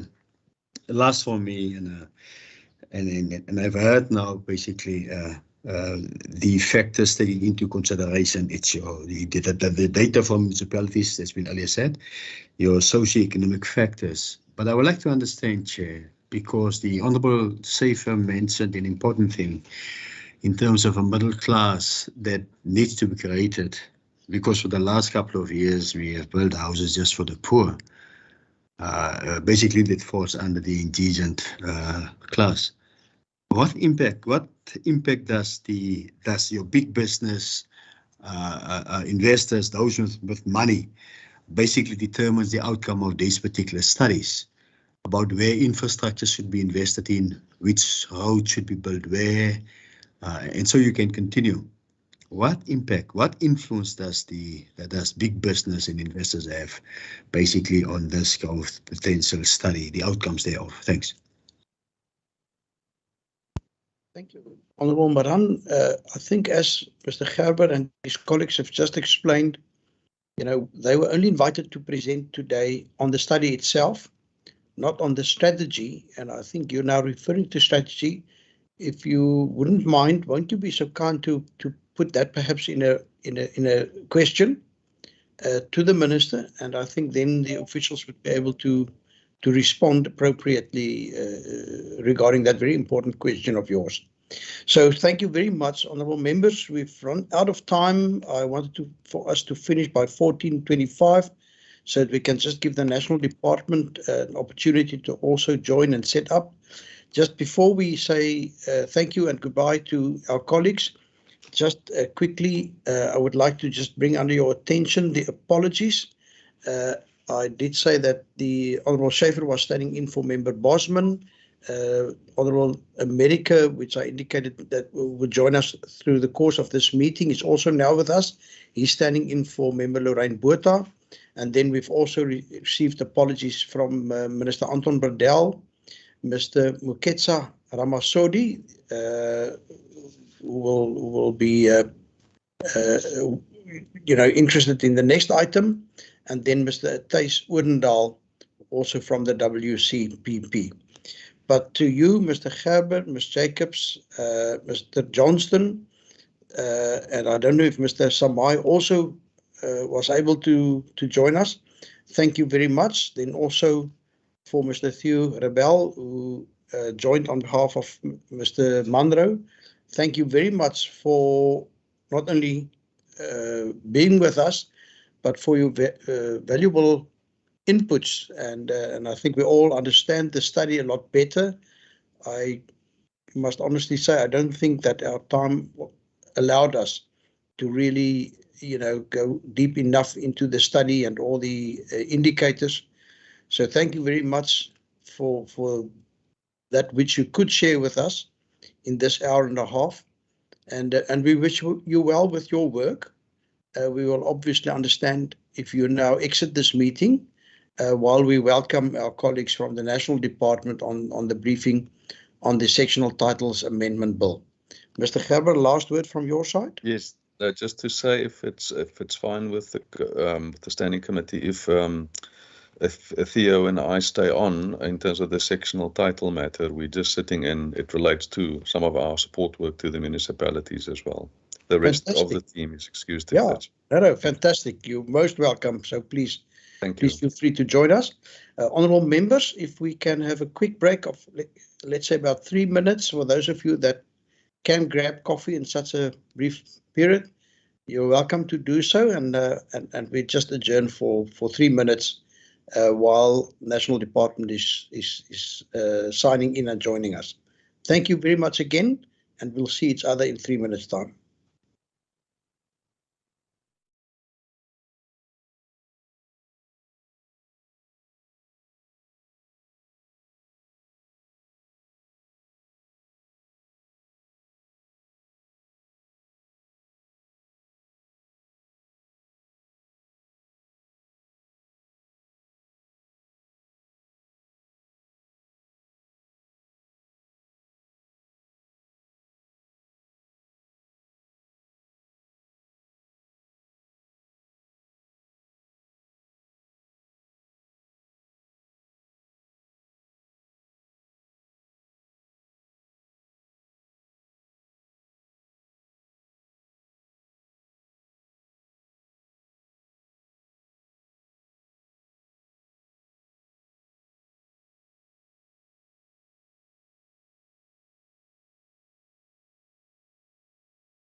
Honourable members, we've now been joined by a number of people from the National Department on Agriculture, Land Reform and Rural Development to brief us on the Sectional Titles Amendment Bill. The Sectional Titles Amendment Bill has now been tagged as the Section 76 Bill, and obviously we from the Western Cape, like all other provinces, will have an opportunity to also consult with the public, allow them to make input, and then obviously to comment on this bill as and how we feel see fit. We've also invited some of our colleagues from Human Settlements and the Minister of Infrastructure to join us this afternoon, because it also, as Mr. Gerber has indicated, the sectional titles legislation runs across a number of interest fields. So we are really grateful to be able to welcome our national colleagues, and it's just, for me, it remains a wonderful thing that we are able to meet virtually without our colleagues having to fly down to Cape Town, etc. So it seems to me as if Ms. Antoinette Reynolds has already been able to beam up the presentation. Ms. Reynolds, a warm welcome to you. We're really looking forward. You are the Deputy Registrar of Deeds, Legal Support Services, and I believe, I was expecting a colleague of yours, Ms. Carlies Knudsen, as well. Perhaps if you wouldn't mind just introducing yourself and your colleagues to us before you start with your presentation. My name is Andrikus van der Westhuizen. I'm the chair of this committee, and we have online some of the other members, our deputy speaker who's standing in, Honourable Beverly Schaefer. We've got Honourable America, Marais, and Honourable Maran. Those are the names that I do see of our public reps that are currently online. So please introduce yourself as well as your colleagues. Thank you, Chair. And sorry, I'm Ms. Knudsen is also here. I'm joined in the meeting, and thanks for the opportunity to do a presentation on the Sectional Titles Amendment Bill. I'm the Deputy Registrar of Deeds in the Legal Support section at the Office of the Chief Registrar of Deeds. And the Chief Registrar of Deeds herself, Ms. Carlies Knudsen, she's also with me today in the meeting, Chair. Thank you. Thank you, Ms. Knudsen. Sorry for not recognizing you. Perhaps you would just like to introduce yourself again. I'm happy with Antoinette's introduction. Sorry, I thought you wanted me to introduce, but that's in order. Thank you. Thank you. And then over to you, Ms. Reynolds. Have you got other colleagues with us today as well? I think it was just DG Ramasori who excused himself from the meeting. I'm not aware of any other officials of the department. Then if I can start, apparently I do have a bad reception, so if somebody can just stop me, or if I can hear and you know, if there's a problem. But I can mention as an introduction that there is the Sectional Titles Regulation Board, and this board is established in terms of Section 54 of the Sectional Titles Act, and that's Act 95 of 1986. And the board has the responsibility to keep the application and the implementation of the Act under regular review. So they sit annually, and then they make recommendations to the Minister with regards to amendments to the Sectional Titles Act. And the proposals as included in the bill is recommendations that was made by the board. Now, the objects of the bill, of course, is to amend the Sectional Titles Act for the purpose of improving and enhancing the application and implementation of the Act. Now, just as a background, I just want to mention that deeds are registered in the country in terms of the Deeds Registries Act, that's Act 47 of 1937, as well as the Sectional Titles Act. Now, of course, if we think of the Deeds Registries Act, we think of the registration of land and rights in land. And here we think of farmland, the erven and townships, opening of townships, registration of servitudes, etc. Those are affected in terms of the Deeds Registries Act. When we think of the Sectional Titles Act, we think of the approval of sectional plans by the Surveyor General and the registration of those plans and the opening of sectional title schemes in the Deeds Office by the Registrar of Deeds. Now, with sectional titles, we think of your shopping centres, your townhouses, office blocks, etc. That is where owners own units, your flats, for instance. And then they also, all the owners together, own the common property in undivided shares according to the participation quota of their sections. And with common property, we mean your tennis courts, parks, elevators, etc. So those are affected in terms of the Sectional Titles Act. Now, Clause 1 of the bill deals with the amendment of Section 1 of the Act, and that is the definitions, and it provides for the amendment of the definition of exclusive use area. This definition refers to exclusive use only by the owner of a section of a unit, and it can be interpreted to exclude any person other than the owner from using such exclusive use areas. So the Act is now being amended to provide for an occupant that is recognized by law to use the exclusive use area, to make it clear that those areas can also be used by your tenants, your lessees, families, members of the owner, etc. Then another amendment is the definition of Sectional Title Schemes Management Act. This Act is incorrectly being referred to as Act 8 of 2010 instead of Act 8 of 2011. Then Clause 2 of the bill deals with the amendment of Section 4 of the Act, and this section deals with the approval of development schemes, and it provides for developers to have meetings with lessees where a part of a building is to be wholly or partially let for residential purposes. And it is meetings where developers are informing lessees of the rights they have, where those buildings are to be sectionalized. So there's a need to provide for a lessee's representative to act on behalf of such a lessee in instances where lessees are absent and where they cannot attend such meeting. So the Section 4 is being intended to provide in this regard. Then there is the amendment of Section 14 in Clause 3 of the bill.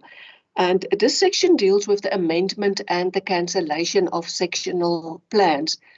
And it provides for these sectional plans to be amended in instances where the sections, the units are incorrectly reflected on sectional plans. But Section 14 does not provide for these plans to be amended in instances where exclusive use areas are incorrectly reflected. So Section 14 sub 3 and 14 sub 5 is now being amended to make it clear that the plans can be amended to also deal with exclusive use areas. And Section 14.8 of the Act provides for cancellation of a sectional plan upon order of court by a developer, where a developer will then make application to the Registrar of Deeds for the cancellation of those plans. But Section 14 does not provide provisions in instances where a body corporate is in existence and the court makes an order for the cancellation of the plan.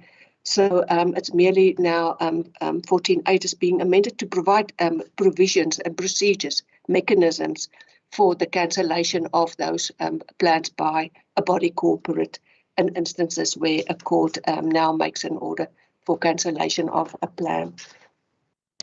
Then Clause 5 deals with the amendment of Section 17 of the Act. And Section 17 deals with the alienation and letting of common property. So it may be that you drive in town and next to a shopping centre or to an office block, you'll see a big vacant piece of land. And it may be that a developer has a right of extension to further develop on to that vacant piece of land. So Section 14 sub 4 capital B provides for the alienation of a portion of a common property on which an exclusive use area or part thereof, or where a unit or part of a unit is situated. However, registration of a transfer of that common property can only be effected after cancellation of the exclusive use area or the section that is situated on the common property that is now to be transferred. But the Act does not provide for dealings with parts of common property. And Clause 5 now provides for the amendment of Section 17 to deal with the cancellation of the complete exclusive use area and not only a part of the exclusive use area that is situated on that common property that is to be transferred. Now, Clause 7 deals with the amendment of Section 21 of the Act. And Section 21 deals with the approval of plans of subdivision and plans of consolidation by a surveyor general. This is, for instance, where you, let's say you have two small townhouses that you want to consolidate into one bigger unit, or you have a big unit that you want to subdivide into two units, then you can ask a land surveyor or an architect to draft a plan of subdivision or a plan of consolidation, which then in terms of Section 21 must be lodged with the Surveyor General for approval. But the Act does not provide for a developer prior to the establishment of a body corporate to cause a land surveyor to submit such a draft sectional plan to the Surveyor General for approval. It only allows for owners to do this. So Section 21 is now being amended just to make it clear that this right is also afforded to developers to provide for these plans to be lodged to a Surveyor General for approval. So whilst Section 21 deals with the approval of plans, clauses 8, 9, 10 and 12 deals with the registration of those plans by the Registrar of Deeds. So Clause 8 deals, provides for the amendment of Section 22 of the Act, which deals with the subdivision of sections. Clause 9 deals with the amendment of Section 23 of the Act that deals with the registration of a consolidation, a plan of consolidation. And Clause 10 deals with the amendment of Section 24 that deals with the extension of sections. And Clause 12 deals with the amendment of Section 26 that deals with the extension of a scheme. So in all these instances with your subdivision, consolidation, or an extension of a section, plans must be approved by the Surveyor General in terms of Section 21, and then Section 22, 23, 24 is where these plans are now being lodged with the Registrar of Deeds for registration in the Deeds Office. And the same as with Section 21, these sections does not provide for a developer prior to the establishment of a body corporate to apply at the registrar for the registration of a sectional plan of subdivision, consolidation or extension. These sections are now being amended just to make it clear that the developer is also afforded the right to apply to the registrar for the registration of these plans. Now, the same clauses, amendment to Section 22, 23 and 24 and 26, this is where the plans are being lodged with the Registrar of Deeds for registration, and together with the plans, there's certain title deeds and documents that must also be lodged with the Registrar of Deeds for endorsement by the Registrar of Deeds on that title deed or that bond, for instance, to reflect the extension or the consolidation of a section. However, these sections omitted the lodgements of notarial deeds. There may be a notarial deed of a lease agreement, for instance, over a shop or offices, long-term leases that's registered in the deeds office, or notarial deeds of servitudes, whatever the case may be. The Act omits the lodgement of the notarial deeds. So these clauses, sections are now also being amended to provide for the lodgement of those notarial deeds with the Registrar of Deeds for endorsement. Then clause 11 deals with the amendment of section 25 of the Act, and section 25 deals with the extension of a scheme. As I mentioned earlier, next to that shopping centre may be a vacant piece of land, and it may be that that piece of land is registered in the name of the developer, and that the developer has a right of extension registered in terms of section 25 to extend, for instance, that shopping centre. Now, at the stage when that right of extension was registered in the deeds office, certain documents, and amongst others, a plan of scale that shows the part of the common property that is affected by that extension needed to be filed in the deeds office. That plan to scale is, for instance, a block plan. Examiners and the conveyancers refer to it as a block plan, and it will show exactly where on the common property the further buildings must be built, where must be the parking areas, how many stories must the building be, etc. But section 25 does not provide currently for replacement documentation to be filed in instances where such documentation has been lost or destroyed. So the amendment in clause 11A of the bill now provides for replacement document to be filed in a deeds office. Then the last clause that deals with the amendment of section 54 of the Act, and section 54 deals with the establishment of a sectional titles regulation board, and it now provides for the amendment of certain agenda issues in section 54, and it also provides for the appointment of a registrar of deeds and another conveyancer as nominated by the Legal Practice Council and appointed by the Minister to be members of the Sectional Titles Regulation Board. And this will also, this amendment will also then bring it in line with Section 9 of the Deeds Registries Act that provides for the establishment of a Deeds Registries Regulation Board. So the board will then exist of the Chief Registrar of Deeds as the chairperson of the board, and also of the Chief Surveyor General to be a member. And then the members to be appointed by the Minister will be then 2 conveyancers nominated by the Legal Practice Council, and also 1 land surveyor nominated by the relevant Council of Land Surveyors, and also a professional architect to be nominated by the relevant council, and then an official from the Banking Association of South Africa, and then there will be an official from the Department of Agricultural, and that official is nominated by the Director General, and it's normally an official at the Legal Services at National Office. Thank you, Chair. That's all from my side for now. Good. Thank you very much, Ms. Reynolds, and I'm really grateful that your data signal was strong enough for us to hear you throughout the presentation. Initially, I was a little bit concerned. Honourable members, thank you. That, I believe, is a very brief presentation on all the amendments. Can I perhaps, before I give over to the members, ask, is there anybody else that would like to add to this? We also have a number of other role players here with us, including our legal advisor, Advocate Marsdorp. If there are anybody else that would like also to add to the presentation, please do so now. None? Honourable members, then over to you for any questions that you might have for Ms. Reynolds and her colleagues. I recognize the Honourable Marais. Yes, thank you, Chair.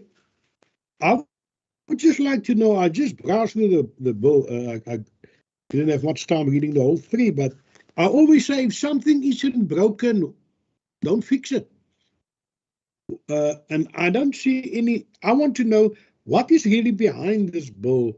Is it to allow more densification of certain areas? What is the real purpose of it? I know these, they want to put in certain clauses. I don't know whether it improves the bill or whether they just help developers. Is this bill aimed at reviewing, shall I say, structural plans of municipalities as to what they allow where, especially densification, because I have a lot of people that complained about densification taking place where developers come in, they buy up land and all over they erect high density flats. And also they have apartments on top and the shop is at the bottom and it's taking place all over.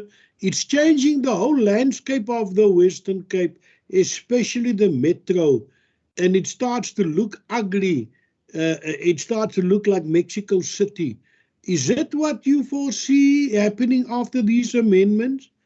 That there will be high densification of areas which previously was much more open? Thank you. Murray, I do not recognize any other hands at this point in time. So, Ms. Reynolds, if you wouldn't mind to respond. Yes, thank you, Chair. We must look also at the responsibility of the Sectional Titles Regulation Board. They meet annually and they receive proposals from the public, from conveyancers, from land surveyors and from architects, as well as the registrars of deeds for amendment of the bill. So the board look at these and they identify the areas in the bill that need in the act that needs to be amended. So annually we sit and our office also, the legal section, supports them in drafting the amendments to the bill. It's important to note that the Act relates, it only deals with registration and surveying matters. So it is more to streamline the registration processes and procedures, as well as the surveying processes and procedures and the Surveyor General's Office. And it is also benefits, the bill contains certain amendments that also benefits developers by removing that uncertainty with regard to their rights of extension, consolidation and subdivision, as I explained. But the main thing is that the board do sit annually and they look at all proposals that are being received. And it is mainly from from examiners, conveyancers, financial institution, etc. And then we assist in the drafting of those amendments that relate to registration and surveying in the Deeds Office or the Surveyor General's Office. Thank you, Chair. Thank you very much, Ms. Reynolds. Over to your colleague, Ms. Knudsen. Thank you. I just want to add, in other words, in response to the question and regarding the high density development, etc., we are not involved at all in the approval of development schemes or doing the functions of COGTA, etc. That processes have already been dealt with by the time that the diagrams and plans have been approved by the Surveyor General and the documents and deeds are lodged with us for registration. So the amendment bill is just to basically improve on procedures for registration and also addressing those loopholes that were not catered for in the current legislation. To make it easier, the registration provisions, but also decision-making procedures for extension of schemes, etc., before it is lodged with the deeds registries. Thank you.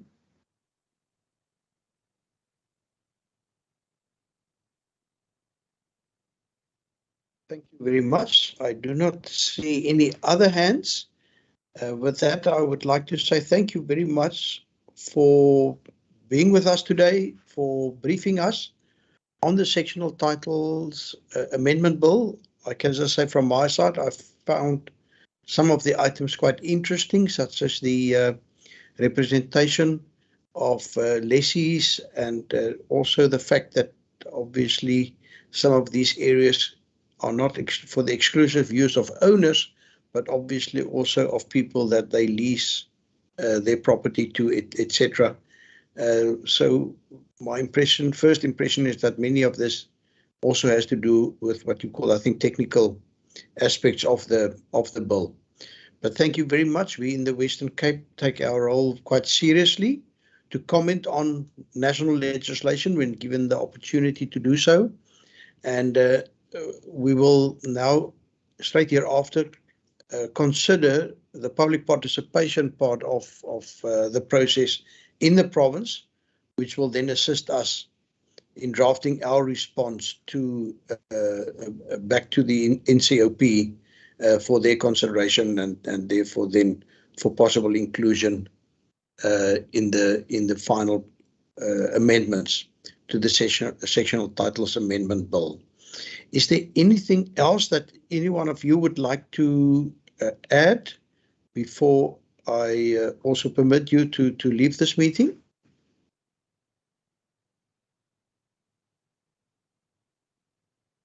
Not so? So thank you very much then again to Mrs. Knudsen and Mrs. Reynolds for briefing us here today. And we wish you everything of the best also in briefing the other 8 provinces. I trust that you will have a very productive time in engaging with the provinces as we've experienced today. Thank you very much. And if you want to exit, you're welcome.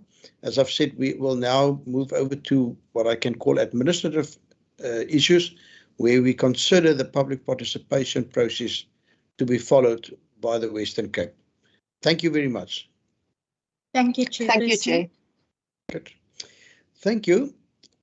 Colleagues, we therefore now need to consider the public participation process, and I've been recommended to read the following into record so that we can safeguard ourselves in terms of the process that we're going to follow.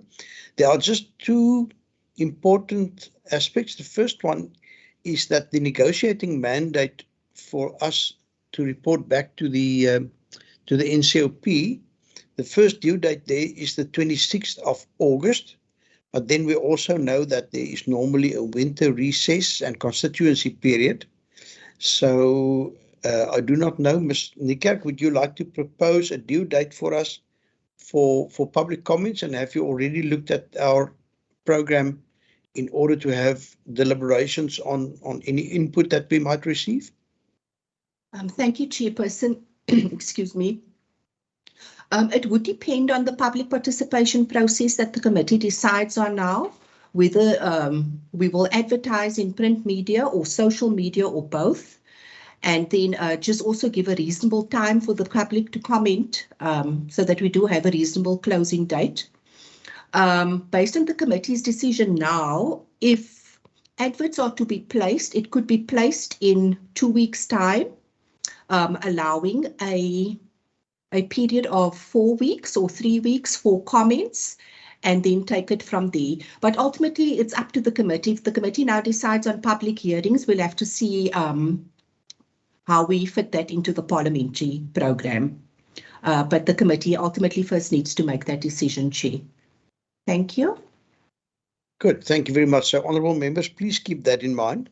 I'm now going to read a section into the record, and please bear with me. The preamble of the Constitution lays the foundations of a democratic and open society in which government is based on the will of the people. In order to build on these foundations, the Constitution places duties on the National Assembly, the National Council of Provinces, or NCOP, and provincial legislatures. Section 118(1)(a) of the Constitution stipulates that a provincial legislature must facilitate public involvement in the legislature and other processes of the legislature and its committees. There is thus an obligation on a legislature to facilitate public involvement in the legislative or lawmaking process. The extent to which this constitutional obligation must be fulfilled is, however, left to the discretion of a provincial legislature. Section 116(1) of the Constitution stipulates as follows. 1. A provincial legislature may, A, determine and control its internal arrangements, proceedings and procedures, and B, make rules and orders concerning its business with due regard to representative and participatory democracy, accountability, transparency, and public involvement. Determining factors for public participation include the nature and importance of the legislation, intensity and impact on the public, time and expense of conducting public hearings, if any, and what did Parliament or a provincial legislature consider to be appropriate public involvement in the light of the legislation's content, importance, and urgency. These factors should be clear now that the National Department has briefed the committee. So please, committee members, if you would advise on the extent of public participation that you believe is needed. And as I've said, the negotiating mandate due date is the 26th of August 2022. Are there any hands before I continue? Not so. So, honourable members, I would like you to consider the following questions. The first one is whether we would call for written submissions via print and social media, and these could be submitted via email or obviously still by the postal service. A call for verbal submissions via print and social media, and in the past we've also allowed people to submit verbal submissions via WhatsApp, or, and it could be an and as well, call for requests to appear before the committee to make a verbal submission based on a written submission received, and based on written and verbal submissions received, decide if public hearings are to be conducted, or to decide to conduct public hearings from the onset. Good. So the first issue then is, or the question is, how will the committee create public awareness? And in the past, we've traditionally used print media, which is also generally recognized still under existing legislation. So print media, and here committee members might consider publications that you deem appropriate. Also the social media, and in the past we've used the WCPP's Facebook, Twitter, and Instagram accounts. And obviously we can also decide, and I think this is like a default position, that the bill will also be available on the Western Cape Provincial Parliament's website. And then we could also consider to send letters to specific stakeholders, such as, for example, municipalities, property management stakeholders, such as estate agents and managing agents, etc. Good. And obviously members can also forward the names of specific stakeholders which they believe might be affected or who might be willing to make input to the procedural officers. And then we also have with us representatives of the Public Education and Outreach section of Parliament, who will also be able to create awareness of the bill and who would be able to facilitate submissions. Good. So, honourable members, these are some of the options available to us and that we've used in the past. And I'm again giving an opportunity for any input before proceeding. Good. In the absence then of any hands, can I propose that we as a committee decide indeed to make use of the social media channels available to us as a Western Cape Provincial Parliament, and secondly that we advertise in the newspapers, particularly those that are being circulated in the whole of the province, and that we perhaps try to have this in papers covering all 3 official languages of the Western Cape. Again, if there's anybody that would like to differ from that proposal, please speak up. Please draw attention to that by raising your hands. Good.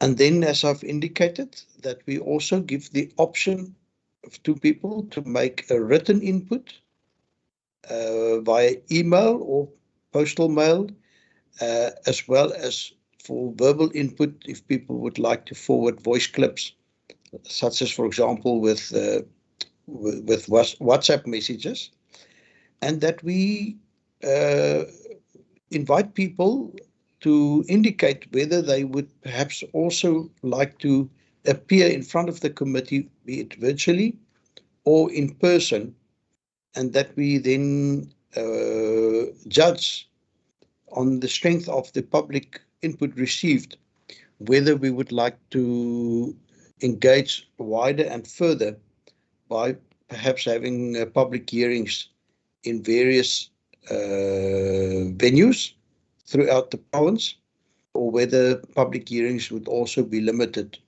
to virtual meetings. Those are my proposals.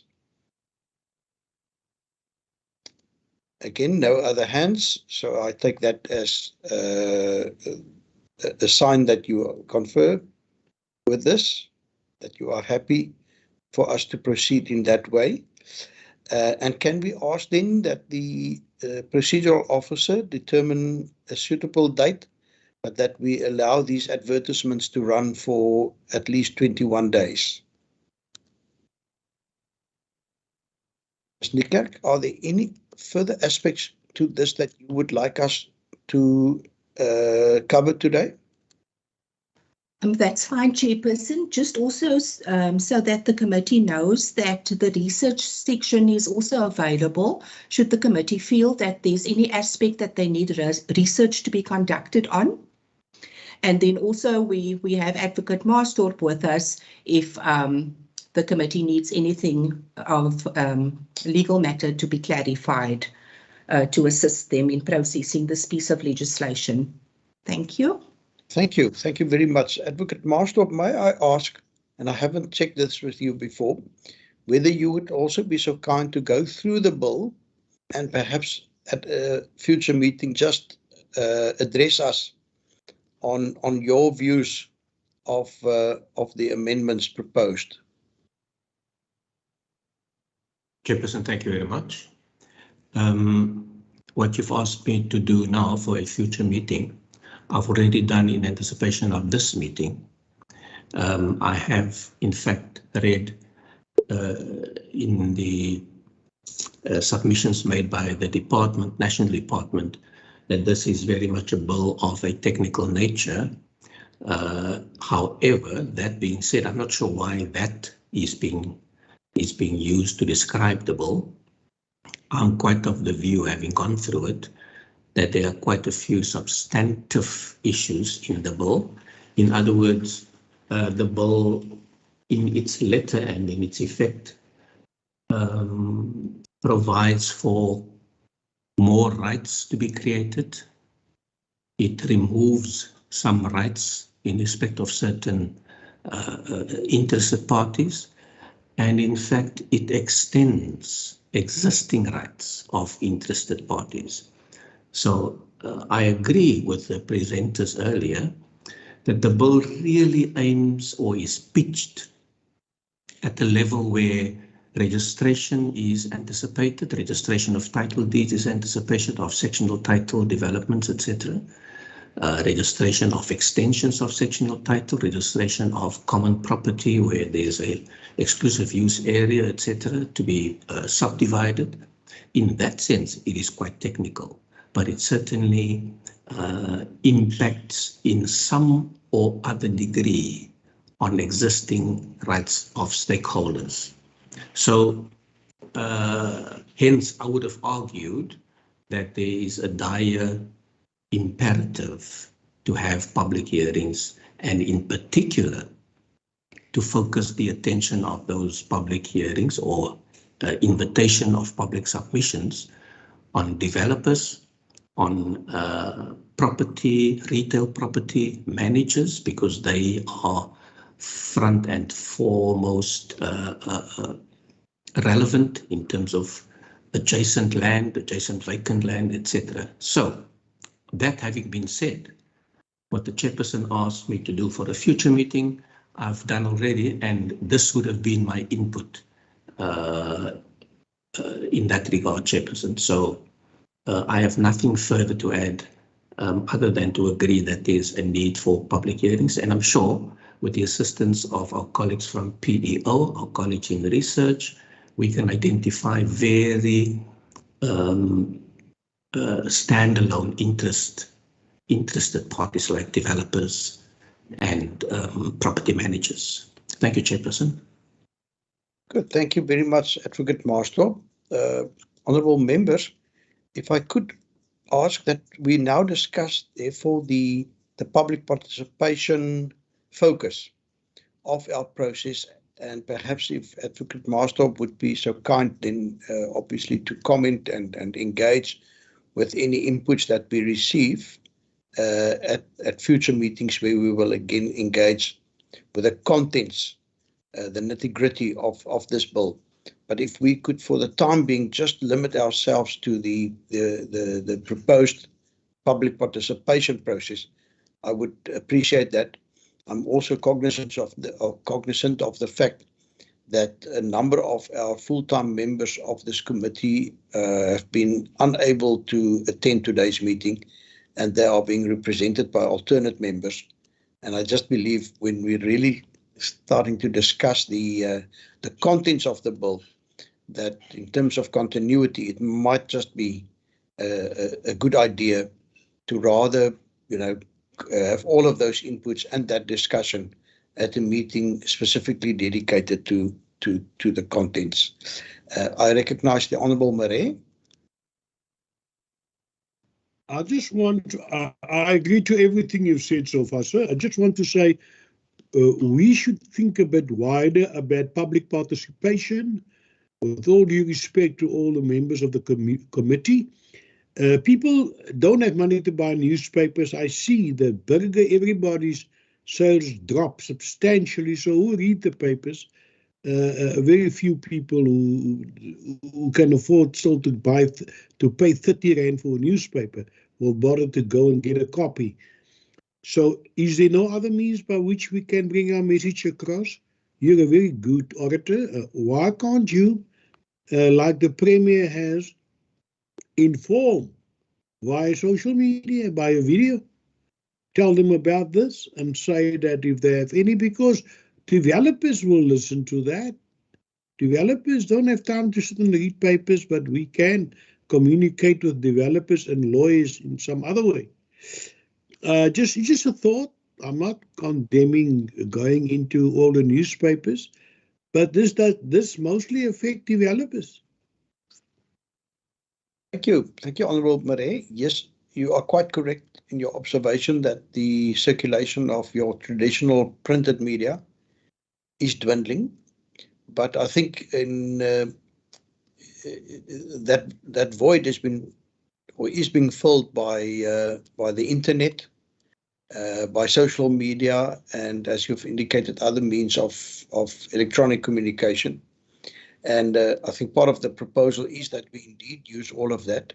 But I've also heard from you is that we perhaps even have perhaps a recorded message that people would be able to forward to one another, alerting people to the opportunity to comment on this bill.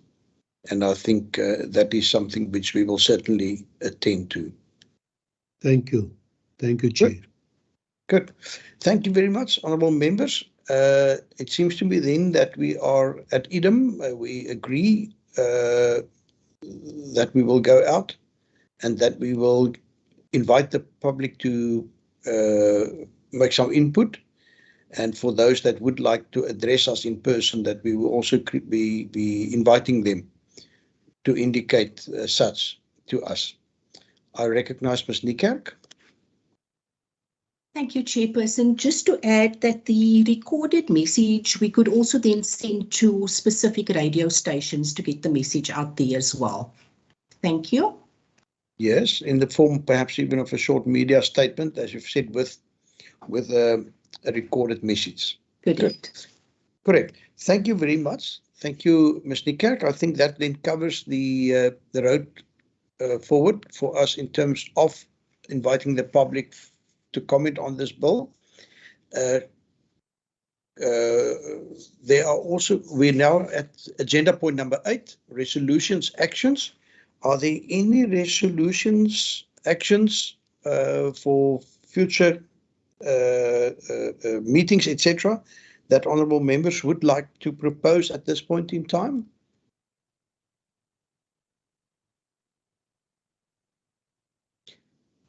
Thank you, honourable members. Can I just then sorry, Honourable Marais? Sir, it's just a suggestion. If we pass a resolution, would it be cheeky to say that the affected minister or instance must respond to us by attending our meeting? We are the watchdogs of departments. We can't act like we are chickens. If we have a problem and we have a resolution and request something, is it possible we can ask the minister at his earliest convenience to appear before us to answer us directly instead of waiting for a letter?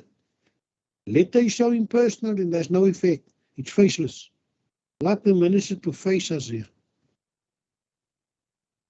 Yes, thank you, Honourable Marais. I think in general, if we ask for a briefing by the department, then obviously I don't think we necessarily mean to have the minister here, but we can certainly create opportunities where we write to ministers and say we want them to appear before a specific standing committee to account on certain aspects, etc.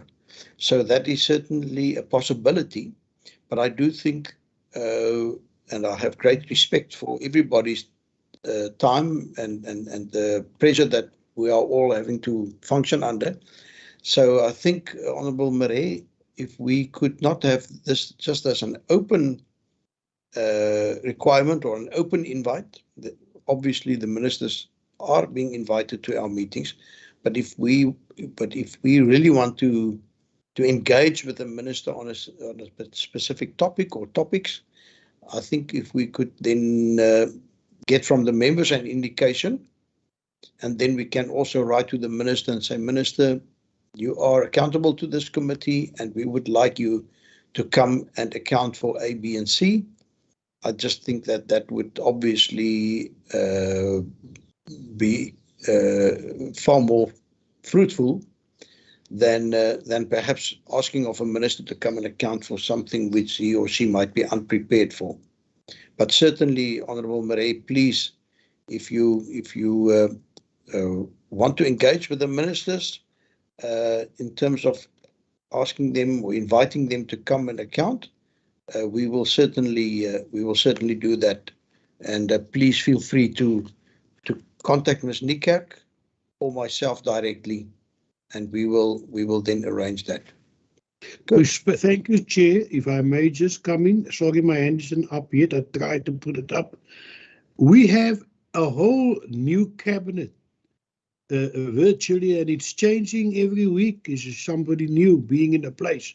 We don't know what's going to happen, and it's important that we from the start learn to know them and learn to liaise with them, even if they just come and introduce themselves to this committee. And we don't have to do it every week or every month, but I would like to see us progressing, that the liaison between these portfolio committees and the minister is a very personal one, and not just an official versus the committees.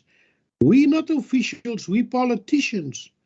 And as such, we ministers are ministers and we are legislation. And that is just my suggestion, but thanks for the way that you are handling this. Thank you. Okay, thank you very much. Yes, we are fortunate, I think, in terms of the departments where we have oversight over. We've seen a lot of stability with our ministers being with us from the start of this parliamentary term. But I'm sure, and I hear your need for some of the ministers that have just come in, and for some of the portfolios that have changed. That in those standing committees, those ministers are given an opportunity to come and introduce themselves as you've called. Good. Thank you very much for that then. So, honourable members, that brings us then to the next point on the agenda, and that is the minutes of the last meeting. That is the meeting of the 10th of May.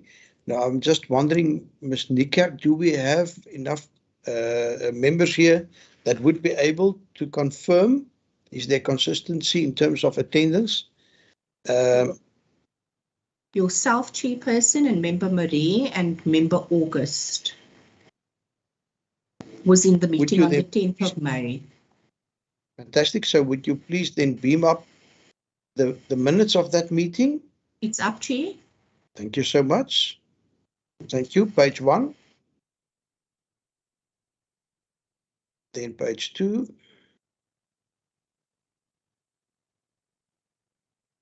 Page 3.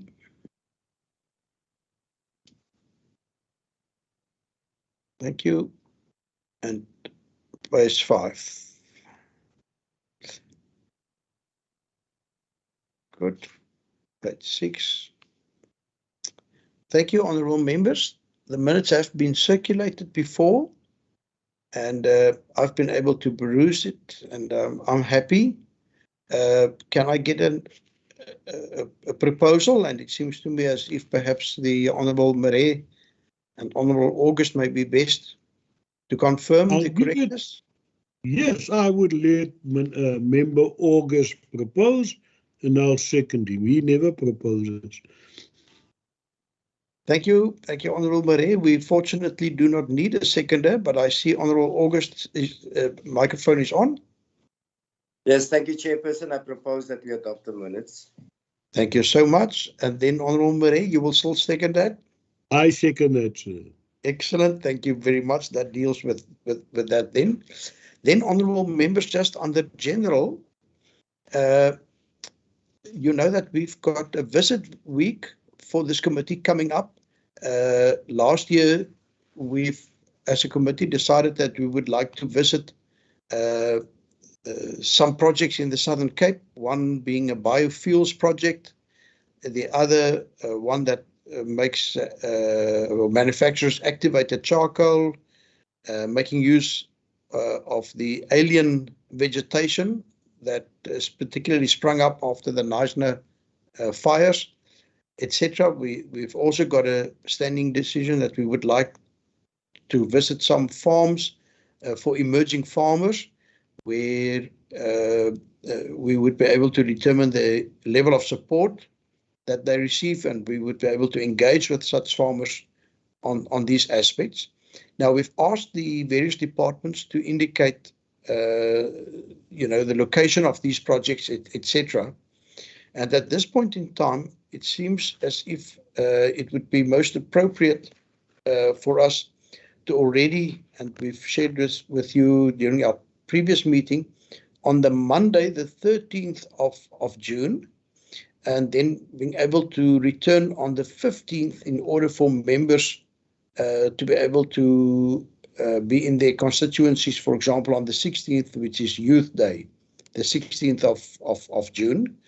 Now, this week was initially indicated as an oversight week, and that is why we've done our planning in this regard. And Honourable America, I'm afraid, I see since then somehow the program has changed, and I see there's a possible meeting scheduled for the 14th, which affects yourself as chair of that standing committee. I do hope we would be able to accommodate each other. But honourable members, at this point in time, the event or the itinerary that is busy being drafted will mean that we will fly out on the Monday to Plettenberg Bay Airport, and then we'll be working our way back from there to George to fly back on the Wednesday afternoon's flight from George back to Cape Town on the 15th. And I think it's important for members just to note that these are the plans as we have it. I'm wondering whether Ms. Niekerk, who has been working intimately with this, if she would like to add something to the topic. No, Chair, I think you covered it. I will have a detailed itinerary for the members by tomorrow. Good, thank you very much, honourable members. And I must admit it will be a first for me to visit the Plettenberg Bay Airport. And I know that airport has been reopened. There's been some investment in terms of the facilities there. And I think that in itself might also assist us in looking at other areas that are important for the Western Cape, such as mobility, access, tourism, etc. And that brings us then to the end of our meeting, honourable members. Again, I would like to say thank you very much. Our next meeting is scheduled for Tuesday, the 7th of June, exactly 2 weeks from now, from 1 o'clock again until 4 o'clock.